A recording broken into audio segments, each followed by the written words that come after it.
जय श्री राम। गुरुर्ब्रह्मा गुरुर्विष्णु गुरुर्देवो महेश्वरः गुरुः साक्षात् परब्रह्म तस्मै श्रीगुरवे नमः।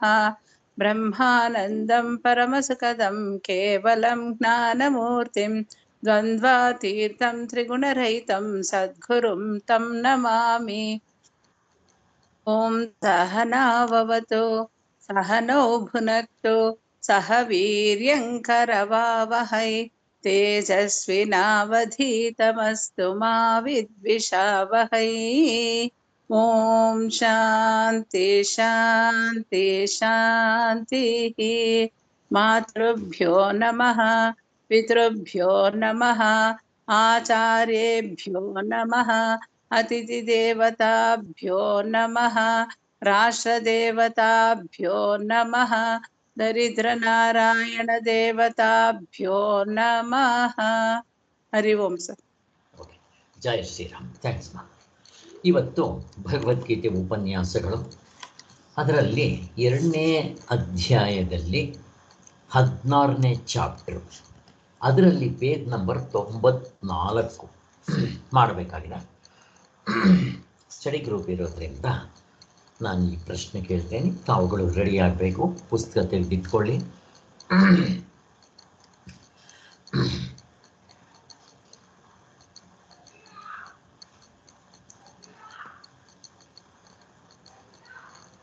ಇಲ್ಲಿ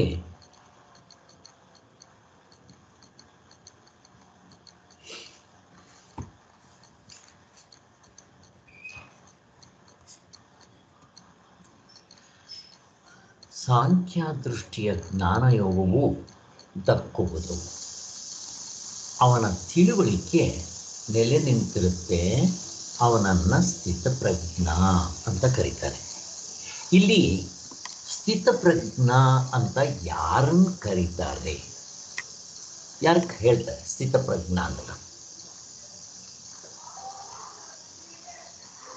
ಹೇಳಿ ಹೇಳಿ. ಜ್ಞಾನಿಗಳಿಗೆ ಸರ್, ಜ್ಞಾನಿಗಳಿಗೆ. ಬ್ರಹ್ಮಜ್ಞಾನಿ, ಜ್ಞಾನಿ ಎಲ್ಲ ಒಂದೇ. ಜ್ಞಾನಿಗಳು ಅಂದರೆ ಅರ್ಥ ಏನು? ಜ್ಞಾನನ ತತ್ವದಲ್ಲಿ ಇರೋರು ಸರ್, ಜ್ಞಾನ ಅರ್ಥ ಮಾಡಿಕೊಂಡು ಅದು ತತ್ವದಲ್ಲಿ ಇರೋರು. ಅದಕ್ಕೊಂದು ದೃಷ್ಟಾಂತ ಕೊಡಿ. ದೃಷ್ಟಾಂತ ಎಕ್ಸಾಂಪಲ್ ಕೊಟ್ಟರೆ ಅರ್ಥ ಆಗುತ್ತೆ. ಅದು ಹಾವಲ್ಲ ಹಗ್ಗ ಅಂತ ಅನ್ಕೊಳ್ಳೋದು, ಅಂದ್ರೆ ಅನ್ಕೊಳ್ಳೋದಲ್ಲ, ಇರೋದನ್ನ ಅದೇ ತತ್ವದಲ್ಲಿ ಇರೋದು, ಅದೇ ಜ್ಞಾನದಲ್ಲಿ ಇರೋದು, ಅದೇ ಸರಿ ಅಂತ. ಸರಿ, ಇನ್ಯಾರಾದರೂ ಅದಕ್ಕೆ ಆ್ಯಡ್ ಮಾಡಂಗಿದ್ರೆ ಮಾಡಿ. ಯಾವುದೊಂದನ್ನು ತಿಳಿದುಕೊಂಡರೆ ಎಲ್ಲವನ್ನೂ ತಿಳಿದಂತಾಗುವುದು ಅಂತದ್ದು. ಅಂದ್ರೆ ಈಗ ಮಣ್ಣಿಂದ ಮಡಿಕೆ, ಕುಡಿಕೆ, ಶಾವೆ, ತಟ್ಟೆ ಎಲ್ಲ ಮಾಡಿರ್ತಾರೆ. ಮಣ್ಣೇ ಸತ್ಯ, ಇಲ್ಲಿ ಆತ್ಮನೇ ಸತ್ಯ, ಇನ್ನೆಲ್ಲ ಬೇರೆದೆಲ್ಲ ತೋರ್ತಾ ಇದೆ ಅಂತ ಯಾರು ತಿಳುವಳಿಕೆಯಲ್ಲಿ ನೆಲೆ ನಿಂತಿರ್ತಾನೋ ಅವನು ಜ್ಞಾನಿ. ಅನುಭವದಲ್ಲಿ ನೆಲೆ ನಿಂತ್ಕೊಂಡಿರೋನು ಜ್ಞಾನಿ, ಸ್ಥಿತಪ್ರಜ್ಞ. ಮೋಕ್ಷ, ಬ್ರಹ್ಮ ಸ್ವರೂಪ ಏನ್ ಹೇಳಿದ್ರು ಅದೇ ಅರ್ಥ. ಸರಿ, ಇನ್ಯಾರಾದ್ರೂ ಆ್ಯಡ್ ಮಾಡ್ತೀರಾ ಅದಕ್ಕೆ? ಜ್ಞಾನಿ ಬಂದು ಅಂತರ್ಮುಖತ್ವ ಹೊಂದಿರ್ತಾರೆ, ನಾವೆಲ್ಲ ಬಹಿರ್ಮುಖತ್ವರಾಗಿರ್ತೀರಿ. ಅವ್ರು ಯಾವಾಗ್ಲೂನು ಒಳಗಡೆನೆ ದೇವ್ರ ಬಗ್ಗೆನೆ ಯೋಚನೆ ಮಾಡಿ ಆತ್ಮನೇ ಅವ್ರು ಆಗ್ಬಿಟ್ಟಿರ್ತಾರೆ. ಇಲ್ಲಿ ದೃಷ್ಟಾಂತದಲ್ಲಿ ಹಾವು ಹಗ್ಗ. ಈಗ ನಾನು ಹಾವು ಅಂತ ಅಂದ್ಕೊಂಡಾಗ ನನಗೆ ಭಯ, ನಡುಕ ಎಲ್ಲ ಇರುತ್ತೆ. ಆದ್ದರಿಂದ ನನಗೆ ಇವಾಗ ಯಾವಾಗ ಹೋಗುತ್ತೆ ಭಯ? ಅದರ ನಿಜವಾಗ್ಲೂ ಅದು ಹಾವ ಅಥವಾ ಇನ್ನೇನು ಅಂತ ಪರೀಕ್ಷೆ ಮಾಡಿ ಅಲ್ಲಿ ನಿಜವಾಗಿ ಇರೋದು ಹಗ್ಗವೇ ಅಂತ ಗೊತ್ತಾದ ಮೇಲೆ ಅವನಿಗೆ ದುಃಖ ಇರಲ್ಲ, ಶೋಕ ಇರಲ್ಲ, ಮೋಹ ಇರಲ್ಲ. ಶೋಕ ಮೋಹಗಳು ಅಥವಾ ನಡುಕ, ಭಯ ಏನೂ ಇರೋದಿಲ್ಲ. ಇದು ಎಕ್ಸಾಂಪಲ್, ದೃಷ್ಟಾಂತ. ಹಾಗೆ ದ್ರಾಷ್ಟಾಂತಕದಲ್ಲಿ ನಾವು ಈ ಪ್ರಪಂಚವನ್ನು, ಶರೀರವನ್ನು ನಾನು ಅಂದ್ಕೊತೀನಿ, ಶರೀರದಿಂದ ಹೊರಗಡೆ ಇರೋದು ನನ್ನದು ಅಂದ್ಕೊತೀನಿ, ಆದಿ ಭೌತಿಕ ಆದಿ ದೈವಿಕ ಎಲ್ಲವೂ ನನ್ನದು ಅಂತ ಅಂದ್ಕೊತೀನಿ. ಇದನ್ನೇ ಸಂಸಾರ ಅಂತ ಅನ್ನೋದು. ಇಲ್ಲಿ ಕರ್ತೃತ್ವ ಭೋಕ್ತೃತ್ವ ಇರುತ್ತೆ. ಯಾವಾಗ ನಾವು ವಿಚಾರ ಮಾಡಬೇಕಿದೆ, ಕಂಡಿದ್ದೆಲ್ಲ ಸತ್ಯವಲ್ಲ, ಬೆಳ್ಳಿಗಿರೋದೆಲ್ಲ ಹಾಲಲ್ಲ, ದೂರದಲ್ಲಿ ಕಾಣೋ ಸೂರ್ಯ ಚಪಾತಿ ಗಾತ್ರ ಇರೋಲ್ಲ. ವಿಚಾರ ಮಾಡಿದಾಗ ಎಷ್ಟು ವಿಚಾರ ಆಗುತ್ತೆ. ಆಗ ಈ ಶರೀರ ನಾನಲ್ಲ, ಪ್ರಪಂಚ ಅಲ್ಲ, ಏನಿಲ್ಲ, ಎಲ್ಲ ಅನಾತ್ಮ ಅಂತ ತಿಳ್ಕೊಂಡು ಆ ಸಾಧನೆ ಮಾಡಿ ಆ ನಿಜವಾಗಿಯೂ ಹಗ್ಗ ಇರೋದು ಅಂತ ಹೇಗೆ ತಿಳ್ಕೊಂಡೋ ಹಾಗೆ ನನ್ನ ನಿಜವಾದ ಸ್ವರೂಪ ಈ ಶರೀರವಲ್ಲ, ನನ್ನದಲ್ಲ, ನಾನಲ್ಲ, ನನ್ನದಲ್ಲ. ನಾನು ಅಂತಂದರೆ ಈ ಶರೀರ, ನನ್ನದು ಅಂತಂದರೆ ಇಲ್ಲಿಗಿಂತ ಆದಿಭೌತಿಕ ಆದಿದೈವಿಕ ಎಲ್ಲ. ಇದು ಯಾವುದೂ ನಾನಲ್ಲ, ಆತ್ಮಸ್ವರೂಪವೇ ನನ್ನ ನಿಜವಾದ ಸ್ವರೂಪ. ಅದು ಸಚ್ಚಿತ್ ಆನಂದ ಅಂತ ತಿಳ್ಕೊಂಡಾಗ ಅದನ್ನು ಜ್ಞಾನದಿಂದ ಮೋಕ್ಷ ಅಂತಾರೆ. ಇಷ್ಟು ನಮ್ಗೆ ಅರ್ಥ ಆಯಿತು. ಆದ್ದರಿಂದ ಇಲ್ಲಿ ಸಾಂಖ್ಯ ದೃಷ್ಟಿ ಅಂದರೆ ಏನು? ಸಾಂಖ್ಯ ದೃಷ್ಟಿ ಅಂದರೆ ಯಾವ ದೃಷ್ಟಿ ಹೇಳ್ತಾ ಇದ್ದಾರೆ ಇಲ್ಲಿ ಶ್ರೀಧರ್ ಅವರು? ಹೇಗಿದು ಹಾಗೆ ವಸ್ತುತಂತ್ರ ಸರ್, ಹೇಗಿದು ಹಾಗೆ ತಂದ್ಕೊಳ್ಳಿ ಅರ್ಥ ಮಾಡ್ಕೊಳ್ಳೋದು, ಅದನ್ನ ಹೇಗಿದು ಹಾಗೆ ಅರ್ಥ ಮಾಡ್ಕೊಳ್ಳೋದು. ಜ್ಞಾನದ ದೃಷ್ಟಿಯನ್ನ ಸಾಂಖ್ಯ ದೃಷ್ಟಿ ಅಂತ ಹೇಳ್ತಾರೆ ಸರ್. ಕರೆಕ್ಟ್. ಹಾಗಾದ್ರೆ ಇಲ್ಲಿ ಕಪಿಲ ದೃಷ್ಟಿ ಹೇಳಿಲ್ವಾ? ಕಪಿಲ ಸಾಂಖ್ಯರು ಸರ್ ಹೇಳಿಲ್ಲ ಸರ್. ಅಷ್ಟೇ ಇಂಪಾರ್ಟೆಂಟ್. ಆದ್ದರಿಂದ ಇಲ್ಲಿ ಸಾಂಖ್ಯ ಅಂತ ವರ್ಡ್ಗಳು ಒಂದೇ ಥರ ಬರುತ್ತೆ. ಸಾಂಖ್ಯ, ಕಪಿಲ ಸಾಂಖ್ಯ, ಯೋಗ. ಇಲ್ಲಿ ಯೋಗ ಅಂತಂದರೆ ಏನು ತಗೋಬೇಕು ನಾನು? ಇಲ್ಲಿ 2ನೇ ಅಧ್ಯಾಯದಲ್ಲಿ ಭಗವದ್ಗೀತೆಯಲ್ಲಿ ಸಾಂಖ್ಯ ಅಂತಂದರೆ ಜ್ಞಾನ, ವಸ್ತುತಂತ್ರ. ಹಾಗೆ ಯೋಗ ಅಂತಂದಿದ ತಕ್ಷಣ ಏನು ತಗೋಬೇಕು ನಾನಿಲ್ಲಿ ಅರ್ಥಕ್ಕೆ? ಏನು ತಗೋಬೇಕು? ಏನು ಅರ್ಥ ಮಾಡ್ಕೋಬೇಕು? ಕರ್ಮಯೋಗ. ಕರ್ಮಯೋಗ ತಗೋಬೇಕು, ಅಥವಾ ಧ್ಯಾನ ಯೋಗ, ಅಥವಾ ಭಕ್ತಿ ಯೋಗ, ಅಥವಾ ಜ್ಞಾನ ಯೋಗ. ಎಲ್ಲದಕ್ಕೂ ಯೋಗ ಅಂತ ಕರೀತಾರೆ. ಆದರೆ ನಮಗೆ ಈಗ ಒಂದು ರೋಗ ಬಂದಿದೆ. ಯೋಗ ಅಂದಿದ ತಕ್ಷಣ ನಾವು ಏನು ಅನ್ಕೊಂತೀವಿ ಹೇಳ್ರಿ ತಪ್ಪಾಗಿ? ಯೋಗಾಸನ, ಪಾತಂಜಲಿ ಯೋಗಾಸನ ಆಸನಗಳು ಅನ್ಕೊಂಡ್ಬಿಡ್ತೀರಿ ಅಷ್ಟೇ. ಯೋಗಾಸನ, ಪ್ರಾಣಾಯಾಮ. ಯಾರನ್ನೇ ಕೇಳ್ರಿ ಯೋಗ ಮಾಡ್ತೀಯ ಅಂತಂದ್ರೆ ಈ ಸರ್ಕಸ್ ಮಾಡ್ತೀಯ ಅಂತ. ಇರಲಿ, ಸರ್ಕಸ್ ಅಂತ ನಾವು ಅಷ್ಟು ಇದು ಮಾಡೋದಲ್ಲ. ಆದ್ದರಿಂದ ಯೋಗಾಸನ, ಪ್ರಾಣಾಯಾಮ ಇವುಗಳನ್ನ ಯೋಗ ಅಂತ ಕರೆದ್ಬಿಡ್ತೀವಿ. ಆದರೆ ಇಲ್ಲಿ ಕಪಿಲ ಸಾಂಖ್ಯರು ಹೇಳಿದ್ದನ್ನು ಉಪಯೋಗಿಸ್ಕೊಂಡಿಲ್ವಾ? ಪಾತಂಜಲ ಮಹರ್ಷಿಗಳು ಹೇಳಿದ್ದನ್ನು ಭಗವದ್ಗೀತೆಯಲ್ಲಿ ಉಪಯೋಗಿಸ್ಕೊಂಡಿಲ್ವಾ? ಪ್ರಶ್ನೆ. ಉಪಯೋಗಿಸ್ಕೊಂಡಿದೆ. ಎಷ್ಟು ಬೇಕೋ ಅಷ್ಟು ವೃತ್ತಿ ನಿರೋಧ ಅವ್ರು ಹೇಳ್ತಾರೆ. ವೃತ್ತಿಗಳನ್ನ ನಿರೋಧ ಮಾಡ್ಬೇಕು, ವೃತ್ತಿಗಳು ಇಲ್ಲದೆ ಇರೋಂಗ್ ಮಾಡ್ತಾರೆ. ಅಲ್ಲಿವರೆಗೂ ಉಪಯೋಗಿಸ್ಕೊಂಡಿದ್ದಾರೆ. ಸರಿ, ಉಪಯೋಗಿಸ್ಕೊತಾರೆ. ಶಂಕರಾಚಾರ್ಯರು ಒಂದು ಕಡೆ ಹೇಳ್ತಾರೆ, ನಾವು ಎಲ್ಲಿ ಯಾರನ್ನ ತೆಗಳಿಲ್ವೋ ಅದನ್ನು ನಾವು ಅಕ್ಸೆಪ್ಟ್ ಮಾಡಿದ್ದೀವಿ ಅಂತ ಅರ್ಥ. ಎಲ್ಲ ದರ್ಶನಗಳನ್ನು ನಾವು ಎಲ್ಲಿ ಅವ್ರದ್ದು ತಪ್ಪಂತ ತೋರಿಸಿದ್ದೀವೋ ಅದನ್ನು ನಾವು ಅಕ್ಸೆಪ್ಟ್ ಮಾಡೋದಿಲ್ಲ. ಮಿಕ್ಕಿರೋದು ಅವ್ರದ್ರಲ್ಲಿ ಒಳ್ಳೆ ಗುಣಗಳಿದೆ, ಅವು ತಗೊಂಡ್ಬಿಡ್ತೀವಿ ನಾವು. ಕಪಿಲ ಸಾಂಖ್ಯರಲ್ಲಿ ಗುಣತ್ರಯ ಇವೆಲ್ಲ ಹೇಳ್ತಾರೆ. ಮತ್ತು ಪ್ರಪಂಚ ಹೆಂಗೆ ಸೃಷ್ಟಿ ಆಯಿತು ಅವೆಲ್ಲ ತಗೊಳ್ಳೋದಿಲ್ಲ. ಮಿಕ್ಕಿರೋದು ಜ್ಞಾನದಲ್ಲಿ ಅವರು ಆತ್ಮ ಅನೇಕರು ಅಂತಾರೆ. ಎಲ್ಲ ದರ್ಶನಕಾರರು ಸ್ವಲ್ಪ ಅನೇಕರು ಅಂತ ಹೇಳೋದೇ ಜಾಸ್ತಿ. ಆದ್ದರಿಂದ ಅದು ನಾವು ಅಕ್ಸೆಪ್ಟ್ ಮಾಡೋಲ್ಲ, ಗುಣಗಳನ್ನ ತೊಗೊಂಡ್ಬಿಡ್ತೀವಿ. ಸ್ವಲ್ಪ ಈ ಸತ್ವಗುಣ, ರಜೋಗುಣ, ತಮೋಗುಣ ಇವುಗಳನ್ನೆಲ್ಲ ತಗೊಂಡು ಸ್ವಲ್ಪ ಸೃಷ್ಟಿಯಾಗಿದ್ದು ಸ್ವಲ್ಪ ತಗೊಂತೀವಿ ಅಷ್ಟೇ ಅಂತ ಹೇಳಿಬಿಡ್ತಾರೆ. ಇನ್ನು ಪಾತಂಜಲಿಗಳು ಹೇಳೋದನ್ನು ಯಮ, ನಿಯಮ, ಆಸನ, ಪ್ರಾಣಾಯಾಮ, ಪ್ರತ್ಯಾಹಾರದವರೆಗೂ ತಗೊಂಡ್ಬಿಡ್ತೀವಿ. ಧಾರಣ, ಧ್ಯಾನ, ಸಮಾಧಿಯಿಂದ ಮೋಕ್ಷ ಆಗಲ್ಲ, ಇದು ಕರ್ತೃತಂತ್ರ ಸಾಧನೆ ಅಂತ ಹೇಳಿ ಅದನ್ನು ಜಪಕ್ಕೆ ತಗೊಂಡ್ಬಿಡ್ತೀವಿ. ಜಪ, ಉಪಾಸನೆ ತಗೋಬಹುದು, ತೊಂದರೆ ಇಲ್ಲ. ಹಾಗೆ ಶಂಕರಾಚಾರ್ಯ ತುಂಬ ಬ್ರಾಡ್ ಮೈಂಡೆಡ್. ಅವ್ರು ಯಾವ ಮಖ ಮೂತಿ ನೋಡೋದಿಲ್ಲ. ತಪ್ಪಿದ್ರೆ ನೀನು ತಪ್ಪಿದೆ, ಕರೆಕ್ಟ್ ಆಗಿದೆ ನೋಡು, ಕರೆಕ್ಟ್ ಆಗಿರೋದನ್ನು ನಾವು ಅಕ್ಸೆಪ್ಟ್ ಮಾಡಿಬಿಡ್ತೀವಿ ಅಂತ ಹೇಳ್ತಾರೆ. ಎಲ್ಲ ದರ್ಶನಕಾರರು ಹೀಗೆ ತಗೊತಾರೆ ಅವರು. ಇನ್ನು ಚೆನ್ನಾಗಿ ಅರ್ಥ ಮಾಡ್ಬೇಕು. ಇಷ್ಟು ನೆಕ್ಸ್ಟ್ ಮುಂದಕ್ಕೆ ಹೋಗೋಣ.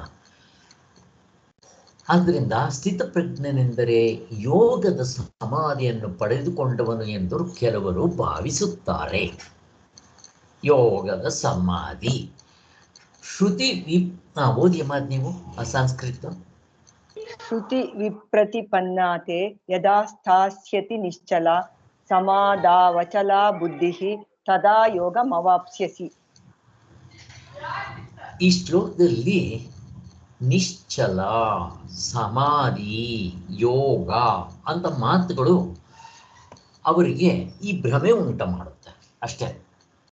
ಯಾಕೆ ಅಂತಂದ್ರೆ ಇದು ಎಲ್ಲ ಭಗವದ್ಗೀತೆಯಲ್ಲಿ ಹೇಳಿರೋದು. ನಿಶ್ಚಲ, ಸಮಾಧಿ, ಯೋಗ ಅಂತ ಬಂದಿದೆಯಲ್ಲ, ಇದನ್ನ ತುಂಬ ಜನ ಪಾತಂಜಲ ಯೋಗ ಅಂತ ತಪ್ಪಾಗಿ ತಿಳ್ಕೊಳ್ಳೋದಕ್ಕೆ ಸಾಧ್ಯ ಇದೆ ಅಂತ ಹೇಳ್ತಾ ಇದ್ದಾರೆ. ಈ ವಿಚಾರವನ್ನ ಹೇಳಿರುವುದೇ ಇಲ್ಲವೆಂಬುದು ಪ್ರಕರಣದಲ್ಲಿ ಸ್ಪಷ್ಟವಾಗಿರುತ್ತೆ. ಅದಕ್ಕೋಸ್ಕರ ನಾನಿಲ್ಲಿ ಓದ್ತೀನಿ, ಪಾತಂಜಲದವ್ರಿಗೆ ಏನು ಮಾಡ್ತಾರೆ ಅನ್ನೋದನ್ನ ನೀವು ಉತ್ತರ ಕೊಡಬೇಕಾಗುತ್ತೆ. ಆದ್ದರಿಂದ ಯಾಕೆಂದರೆ ಎಷ್ಟೊಂದು ಜನ ಹತ್ರ ಪುಸ್ತಕನೇ ಇಲ್ಲ, ನೀವು ಪುಸ್ತಕ ನೋಡಿರೋದು ಇಲ್ಲ. ಈ ಪಾತಂಜಲ ಯೋಗದ ವಿಚಾರವನ್ನು ಹೇಳಿರುವುದೇ ಇಲ್ಲವೆಂಬುದು ಪ್ರಕರಣದಿಂದಲೇ ಸ್ಪಷ್ಟವಾಗುತ್ತೆ. ಹಾಗಾದರೆ ಪಾತಂಜಲ ಯೋಗದಲ್ಲಿ ಕುದುರೆಗೆ ನಡಿಗೆಯನ್ನು ಕಲಿಸುವಂತೆ ಚಿತ್ತವೃತ್ತಿಗಳನ್ನು ಹತೋಟಿಗೆ ತಂದುಕೊಳ್ಳುವ ಕ್ರಮವನ್ನು ಬೋಧಿಸಿರುತ್ತದೆ. ಆ ಯೋಗಕ್ಕೆ ಈಶ್ವರ ಪ್ರಣಿಧಾನದಿಂದಲೂ ಪ್ರಯೋಜನವಾಗುವುದೆಂದು ಯೋಗ ಸೂತ್ರದಲ್ಲಿ ಹೇಳಿರುತ್ತದೆ. ಇಷ್ಟು ಹೇಳಿದ್ರೆ ಇದರ ಅರ್ಥ ಏನು? ಯಾರಾದರೂ? ನಾನು ಆನ್ಸರ್ ಕೂಡ ಹೇಳಿಬಿಟ್ಟಿದ್ದೇನೆ, ನೀವು ಅದನ್ನು ಅರ್ಥ ಮಾಡಬೇಕಷ್ಟೆ. ಅವರು 3 ಸತ್ಯನ ಒಪ್ತಾರೆ. ಆತ್ಮ ಸತ್ಯ, ಆತ್ಮಗಳು ಬೇರೆ ಬೇರೆ, ಈಶ್ವರ ಇದ್ದಾನೆ, ಮತ್ತೆ ಇದು ಕರ್ಮಫಲ. ಸರಿ, ಬಟ್ ಇಲ್ಲಿ ನಾನು ಓದಿದ್ರಲ್ಲಿ ಇದರ ಅರ್ಥ ಮಾಡಬೇಕು ನೀವು.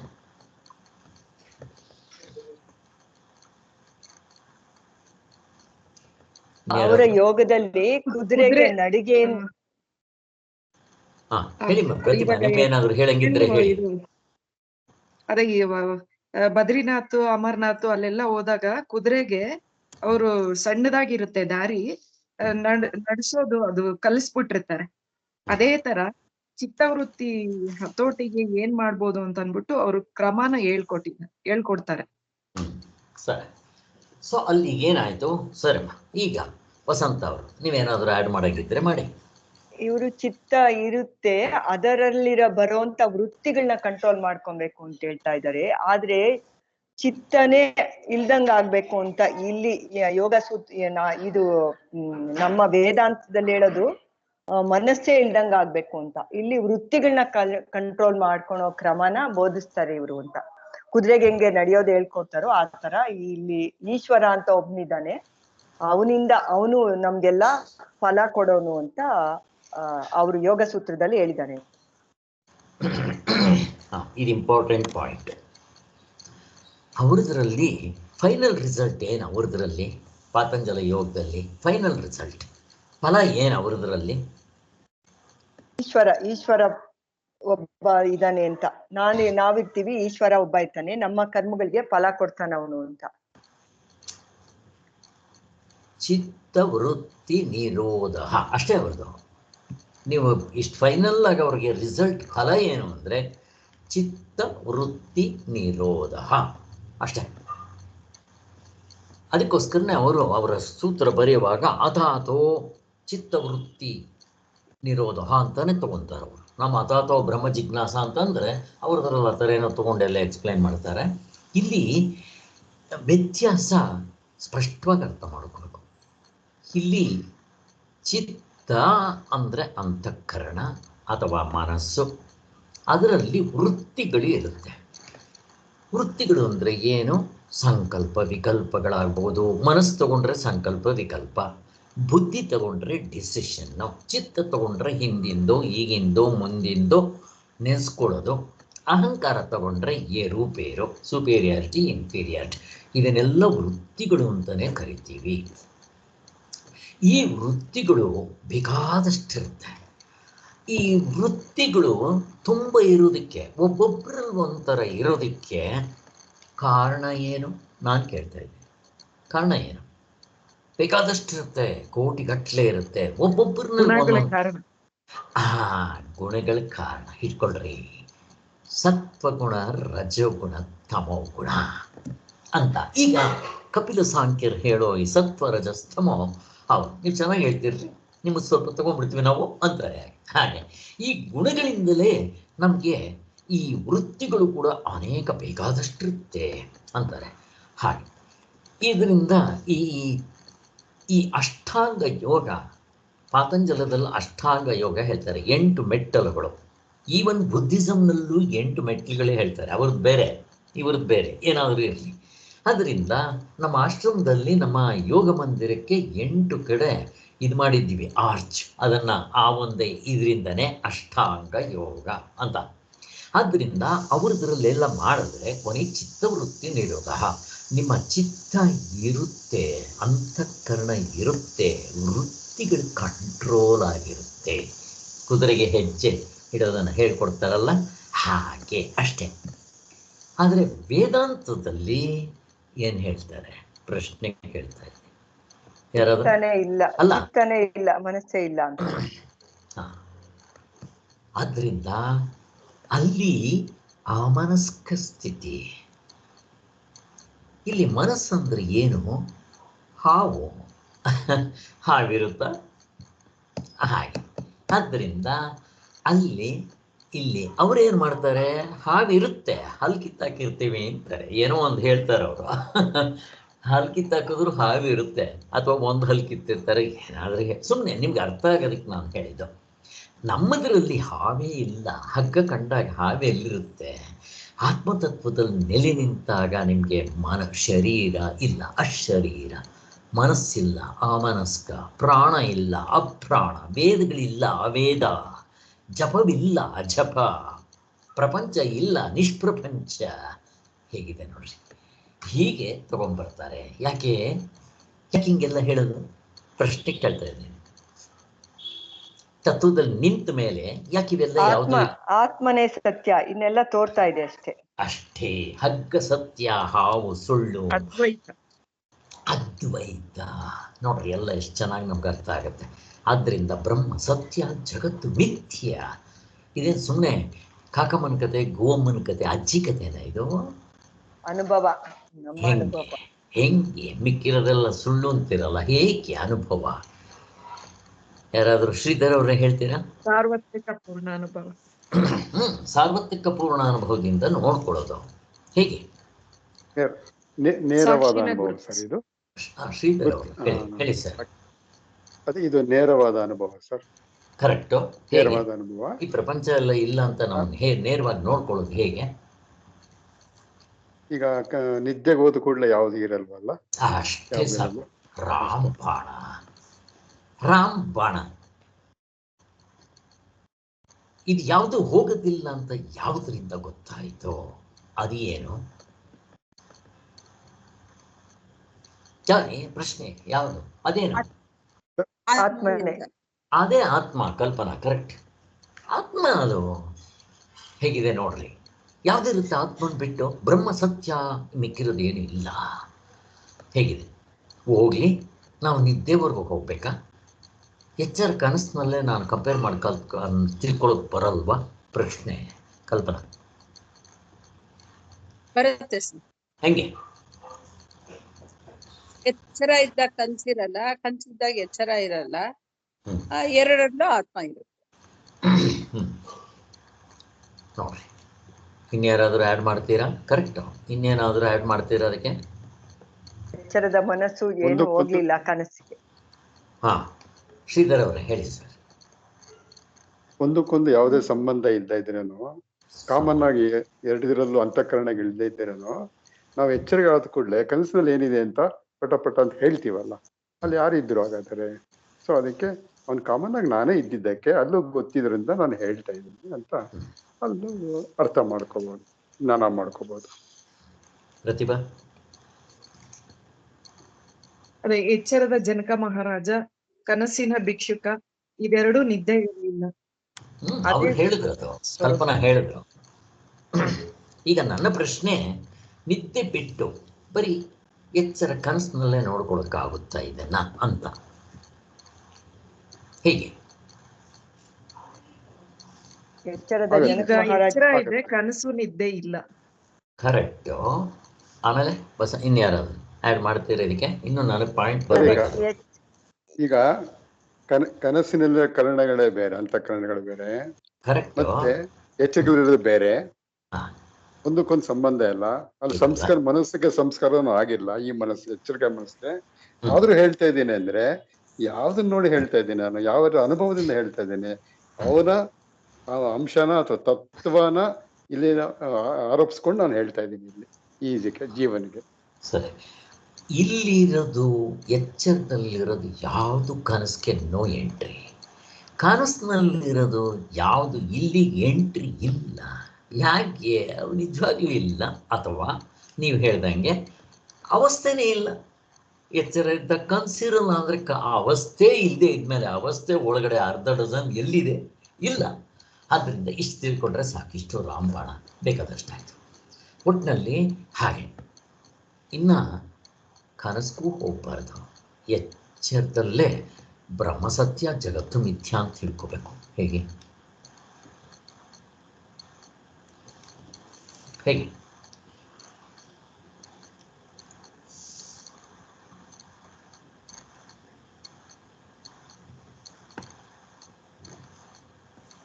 ಯಾರ ಮನಸ್ಸು ಚೆನ್ನಾಗಿ ಅದು ಸಂಸ್ಕಾರ ಆಗಿ ಅದು ತನ್ನನ್ನ ಬಿಡಬೇಕು, ಆವಾಗ ನೋಡ್ಕೊಳಕ್ಕಾಗುತ್ತೆ. ಅಲ್ಲ, ಬಿಡಕ್ಕಾಗುತ್ತೆ ಸರಿ. ಈಗ ನಾನು ಸರಿ ಹಾ ಹೇಳಿ ಸರ್, ಈಗ ನಾವು ಸಣ್ಣ ಮಗು ಇದ್ದಾಗ ಅದೇ ಕಾನ್ಶಿಯಸ್, ದೊಡ್ಡವರಾದಾಗ ಅದೇ ಕಾನ್ಶಿಯಸ್, ಮುದುಕರಾದಾಗ ಅದೇ ಕಾನ್ಶಿಯಸ್. ಕಾನ್ಶಿಯಸ್ ಮಾತ್ರ ಕಾನ್ಸ್ಟೆಂಟ್ ಆಗಿ ಹಂಗೆ ಇದೆ, ಮಿಕ್ಕಿದೆಲ್ಲ ಚೇಂಜ್ ಆಗ್ತಾ ಇರುತ್ತೆ. ಸೊ ಯಾವ್ದು ಕಾನ್ಸ್ಟೆಂಟ್ ಆಗಿದೆ ಅದೇ ನಾನು. ಯಾಕಂದ್ರೆ ಆತ್ಮ ಅನ್ನೋದು ಚೇಂಜ್ ಆಗದೆ ಇರೋ ವಸ್ತು. ಸೊ ಅದಕ್ಕೆ ಯಾವ್ದು ಕಾನ್ಶಿಯಸ್ ಇಡ್ತೀನಿ, ಯಾವ್ದು ಸ್ಟ್ಯಾಂಡರ್ಡ್ ಆಗಿದೆ, ಯಾವಾಗ್ಲೂ ಇದೆ ನನ್ನ ಹತ್ರ, ಅದೇ ನಾನು. ಸೊ ಹಂಗೆ ತಿಳ್ಕೊಬೋದು. ಶರೀರ ಒಂದಾಯ್ತು. ಇವಾಗ ನೀವು ಕಾನ್ಶಿಯಸ್ ಅಂತಂದ್ರೆ ಆತ್ಮನ್ನು ಕಾನ್ಶಿಯಸ್ ಅಂತಾನೆ ಕರೆಯೋದ? ಹೌದು ಸರ್, ಅಂದ್ರೆ ಪ್ರಜ್ಞೆ ಅಥವಾ ಜ್ಞಾನ ಅಂತೀವೋ ಅದೇ ಸರ್. ಇವಾಗ ಇದನ್ನ ನೀವು ಕಾನ್ಶಿಯಸ್ ಅಂದ್ರೆ ಅದನ್ನ ಏನಂತ ಕರಿಬೇಕು? ಈಗ ನೀವು ಹೇಳೋ ಕಾನ್ಶಿಯಸ್ನ ದೃಶ್ಯ ಪ್ರಪಂಚದಲ್ಲಿರೋ ಕಾನ್ಶಿಯಸ್, ವಿಶೇಷವಾದ ಜ್ಞಾನ, ತ್ರಿಪುಟಿ ಇರಬೇಕು, ಮುಕ್ಕುಪ್ಪೆ ಇರಬೇಕು, ಇದನ್ನ ಕಾನ್ಶಿಯಸ್ ಅಂತೀವಿ ನಾವು. ಅದನ್ನು ಕಾನ್ಶಿಯಸ್ ಅಂದ್ರೆ ಎರಡಕ್ಕೂ ವ್ಯತ್ಯಾಸ ಏನು? ನಮ್ಗೆ ಹೆಸರಿಲ್ಲದೆ ಇದ್ರೆ ಪರವಾಗಿಲ್ಲ, ಎಕ್ಸ್ಪ್ಲನೇಷನ್ ಆದರೂ ಬೇಕು. ಯಾಕೆ ನೀವು ಕಾನ್ಶಿಯಸ್ ಅಂತ ಹೇಳಿದ್ದಕ್ಕೆ ಹೇಗೆ ಎರಡಕ್ಕೂ ವ್ಯತ್ಯಾಸ ಏನು? ಸರ್, ಒಂದು ಕರಣಗಳ ಮುಖಾಂತರ ಪ್ರಕಟ ಆಗತ್ತೆ, ಇನ್ನೊಂದು ಅದು ತಂತಾನಾಗೆ ಬೆಳಗತ್ತೆ. ಇದನ್ನ ನಾವು ಸೂಪರ್ ಕಾನ್ಶಿಯಸ್ ಅಂತ ಕರೀತೀವಿ. ಎಸ್, ಇದು ಕಾನ್ಶಿಯಸ್ ಆದರೆ ಅದು ಸೂಪರ್ ಕಾನ್ಶಿಯಸ್ ಅಂತ ಕರಿಬೋದು. ನೀವು ಕಾನ್ಶಿಯಸ್ ಅಂತ ಕರೆದ್ರೆ ಹಾಗೆ ಈ ಥರ ಹೆಸರುಗಳು ಬೇಕಾದಷ್ಟುತ್ತೆ. ಇವನು ಪುರುಷ ಅಂದರೆ ಅವನು ಪರಮ ಪುರುಷ ಅಂತ, ಜೀವ ಅಂತಂದರೆ ಪರಮಾತ್ಮ, ಹೀಗೆ ಮಾಡ್ತಾ ಬರ್ತಾರೆ. ಹೀಗೆ ಎಲ್ಲ ಥರದ್ದು ಆ ಥರ ಅದನ್ನು ಒಂದು ಅಪ್ಗ್ರೇಡ್ನಲ್ಲಿ ಹೇಳ್ತಾ ಬರ್ತಾರೆ. ಇರಲಿ. ಮತ್ತು ಎಲ್ಲದಕ್ಕಿಂತ ಹೆಚ್ಚಾಗಿ ಬರೀ ನಮ್ಮ ಶರೀರ ಮಾತ್ರ ಅಲ್ಲ, ಅವಸ್ಥೆಗಳು, ಅವಸ್ಥೆ ಒಳಗಡೆ ಇರೋ ಅರ್ಧ ಡಜನ್ನು ಬದಲಾವಣೆ ಆಗ್ತಾ ಇರುತ್ತೆ, ಇಲ್ದಂಗೆ ಆಗುತ್ತೆ. ಆದ್ದರಿಂದ ಎಚ್ಚರದಲ್ಲೇ ನೋಡಿ ಇಲ್ದಂಗೆ ಆಗೋದು. ಈ ಶರೀರ ಎಷ್ಟು ವರ್ಷ ಇರುತ್ತೆ? 100 ವರ್ಷ. ಆಮೇಲೆ ಸತ್ತಿರೋದು ನಮಗೆ ಗೊತ್ತಿಲ್ವ? ನಮ್ಮ ಎದುರುಗಡೆನೇ ಎಷ್ಟು ಜನ ಹುಟ್ಟಿ ಬೆಳೆದು ಸತ್ತಿಲ್ವ? ನಮ್ಮ ಹಿರಿಯರೆಲ್ಲ ಸತ್ತಿಲ್ವೇನೋ? ರಾಜರು ಎಲ್ಲ ಸತ್ತಿಲ್ವೇನೋ? ಯಾರಿದ್ದಾರೆ?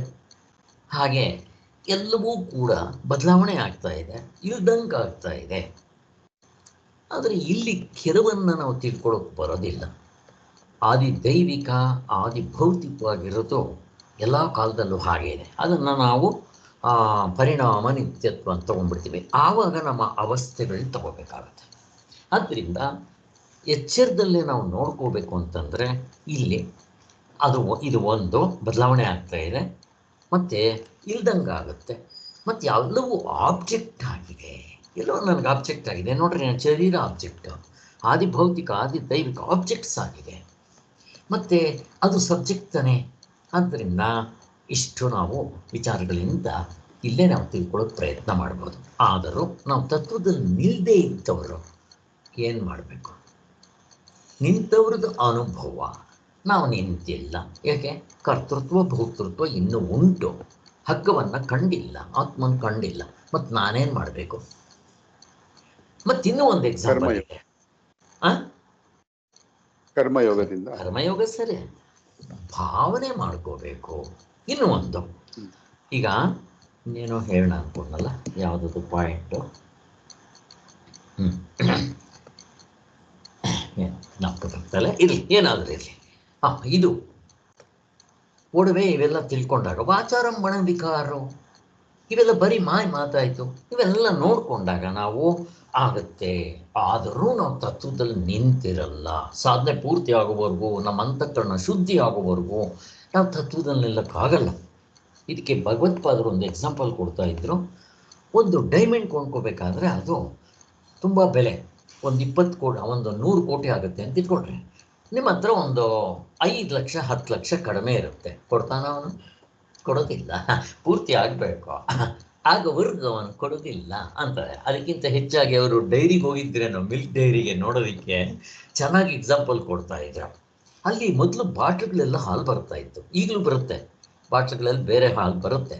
ಈ ಬಾದಾಮಿ ಹಾಲು ಇಂಥವೆಲ್ಲ ಬಾಟ್ಲುಗಳಲ್ಲಿ ಬರುತ್ತೆ.